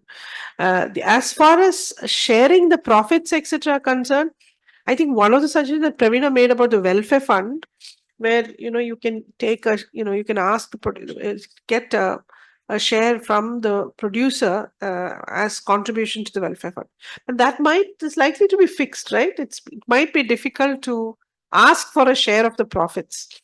It's the budget. The budget. No, I mean, she's saying. See, that's not viable, because Yeah. what if it's a big budget film and it makes a loss? And it What fails. are you going to do? That's right. So You can't dig in. that. Then about institutes, I think we can put there is a scope for adding another point to this by saying that the culture, the current culture of Malayalam cinema industry and the ways to remedy it must be necessarily taught in the film institutes, in Kerala at least. There has to be frank, open discussions, and actually it should be part of the curriculum. Yeah, that we can add. ഇപ്പൊ ചോദിച്ചതിനകത്ത് എനിക്ക് പറയാനുള്ളത് ഒരു കാര്യം, media as such ഇതിപ്പോ നമ്മൾ divide ചെയ്യുവാണെങ്കിൽ journalism എന്നോ news എന്നോ ഡിവൈഡ് ചെയ്ത് media as such it's also part of an entertainment industry. Okay, ഇതെല്ലാം ഒരു ഇൻഡസ്ട്രിയാണ്. അപ്പൊ ഞാൻ കാണുന്നത് എങ്ങനെയാന്ന് വെച്ചാൽ, അവിടെ പണിയെടുക്കുക, സുരക്ഷിതമായി ജോലി ചെയ്യാനുള്ള അവസരം, നിങ്ങൾക്ക് കിട്ടാനുള്ള വേതനം ഉറപ്പാക്കുക, നിങ്ങൾ സേഫ് ആകുക, നിങ്ങളുടെ ഡിഗ്നിറ്റി കീപ്പ് ചെയ്യാൻ പറ്റുക, ഏതൊരു പുരുഷനെ പോലെയും നിങ്ങൾക്കും അവിടെ ഈക്വൽ റൈറ്റ്സ് ഉണ്ടാവുക എന്നുള്ളതാണ്. ഒരു ചാനലിൽ വർക്ക് ചെയ്യുന്ന സമയത്ത്, ഈയിടെയല്ല അതിന് മുന്നത്തെ, കാരണം 2-3 ചാനൽസ് ഉള്ളതുകൊണ്ട് പെട്ടെന്ന് ചേച്ചിക്കൊക്കെ മനസ്സിലാവും, അപ്പൊ അതുകൊണ്ട് കൺഫ്യൂസ് ആവാതിരിക്കാൻ പറഞ്ഞത്. അപ്പോൾ ആദ്യ ഒരു 2014 ആ സമയത്ത് വർക്ക് ചെയ്യുമ്പോൾ ഒരു ചാനലിൽ 4-5 മാസത്തെ ശമ്പളം കിട്ടാനുണ്ട്. 4 മാസത്തെ ശമ്പളം ആയപ്പോ ഞാൻ ചോദിച്ചു, ശമ്പളം കിട്ടുമോ എന്ന് ഞാൻ എഡിറ്ററെ വിളിച്ചു ചോദിച്ചു. അപ്പൊ പുള്ളി പറഞ്ഞത്, നിനക്ക് അച്ഛൻ മരിച്ചു പോയില്ലേ, സഹോദരനില്ലല്ലോ, അല്ല സഹോദരന്റെ സ്ഥാനത്ത് വേണ്ട, എന്നാ പിന്നെ നീ എന്നെ അച്ഛന്റെ സ്ഥാനത്ത് കണ്ട ഒരു മകളെന്ന രീതിയിൽ ഞാൻ നിന്നെ സഹായിക്കാം, എന്റെ പോക്കറ്റിൽ നിന്ന് പൈസ തന്ന് സഹായിക്കാമെന്ന്. Yeah. Shall I try? No, actually what happened was, I didn't get salary for 4 months in a channel. Okay. When I asked to my chief editor, when I'm going to get the salary, he was responding that, no, you can consider me as your father. Huh? You don't have, your father recently passed away, so you can consider me as your father. Oh, you don't have any brothers, so you can think about me as your brother, and I will give you some money from my pocket. That's what he told me. So if I was facing that as a senior journalist, what others would have faced? Several juniors were there. How would have they faced it? And the thing is that almost everyone was controlled by the male seniors. Okay, she's laughing. She knows the exact place. Okay, that's why she is laughing. But I can't help that. This is a situation we journalists are facing. And the same thing happens in other channels also. Whether it is the print media, whether it is the channels, whether it is the online media, these things are the same. So exactly the entertainment industry, where women are being not the secondary citizen, we are being the most least considered citizens. Okay, not even as a citizen. So that should be changed. That's what I'm thinking about. And what she told, there is not, I don't think that is not a set of different rules. It should be the first rule that women should be treated equally. Women should not be an object for sexual abuse. Women should be treated. Women have the right for economic freedom. They have the right for their salary. They have the right for their freedom. I mean, their perks, their allowances, etc. That should be equal. That should be our primary aim. And I disagree with her in that sense. Rules, in the field, these rules will come as secondary. Okay, where the workspace is defined and how the time is also exactly the same thing happens in media, because there is no time limit. We can't say we will work for only 8 hours. We can't say we will work for only 10 hours. We work for several days, several hours we work. No, I think it's worse. You know, I didn't say it's worse, that it's but better. I'm saying it's much worse. It's perhaps much worse, as you rightly point out. So perhaps we need a completely new study. We need a study. We can't just, apply the insights of the Hema committee report in some mechanical way to the no, news we feed. can't do that. No, Hema committee Like report, you said, women are replaceable. Like you pointed out earlier, that in cinema, some roles have to be done only by women. But in news media, in the media, you can actually get rid of a lot of women, right? yes. So that means it is a different, so the challenges are much more difficult. And we do have a union, and that also I should say. We do have a union, we do have a press club, and what is the most dangerous part is that the press club is being led by a male who is again who is fighting a case in the court, against whom we had paraded in the street. Okay, we had days we had struggled to fight against him, and he is being supported by a great group of men in the media, even women who are supporting, senior journalist women who are supporting him. There was no empathy for the co-worker who suffered because of him. Okay, so that's what happens in the media. It's a nexus: entertainment industry, media, news persons, power, politics, money, glamour, fans association. Everything is a nexus. So after all, these are all the part of the society, and things should be starting from there. Okay, we can introduce something like this. So as we told, other than these pamphlets and stickers and other that things, what we can do is smoking is prohibited here. Like that, we can put a sticker in the office. Okay, you have to take care of. You are not supposed to violate the rules here. You are not to abuse the women here. You're supposed to behave here. We can put a sticker in front of the office. That would be a better idea. That I think. Thank you. Okay. Thank you so much. And there is some more like comments from Gayatri Devi saying film industry professionals, both above and below line, should have the provision for pension. Then maybe Film Institute should teach the Hema committee report. Film professionals should be taught about bargaining practices for actors, and above and below line film professionals. I think with that comments, maybe we conclude the session. Is there something anybody wants to add? Devika, you want to add something before we conclude, or yeah, with your comments? Yeah, I think I'm more or less done. and I just want to thank everyone for really active participation. We are leaving with this place with at least 3 very interesting ideas. Gayatri has already contributed quite a bit to what I presented, and now this is further contribution. I thank you very much, everyone who came online and everyone here. Your suggestions are very valuable. So I just want to thank everyone. That is all. Thanks. Okay. Thank you, Professor Devika, and thank you, people, all of you, for staying here and staying in the online mode. I declare the meeting closed, and then, yeah, hope we have some positive things out of these deliberations. Yeah. Bye.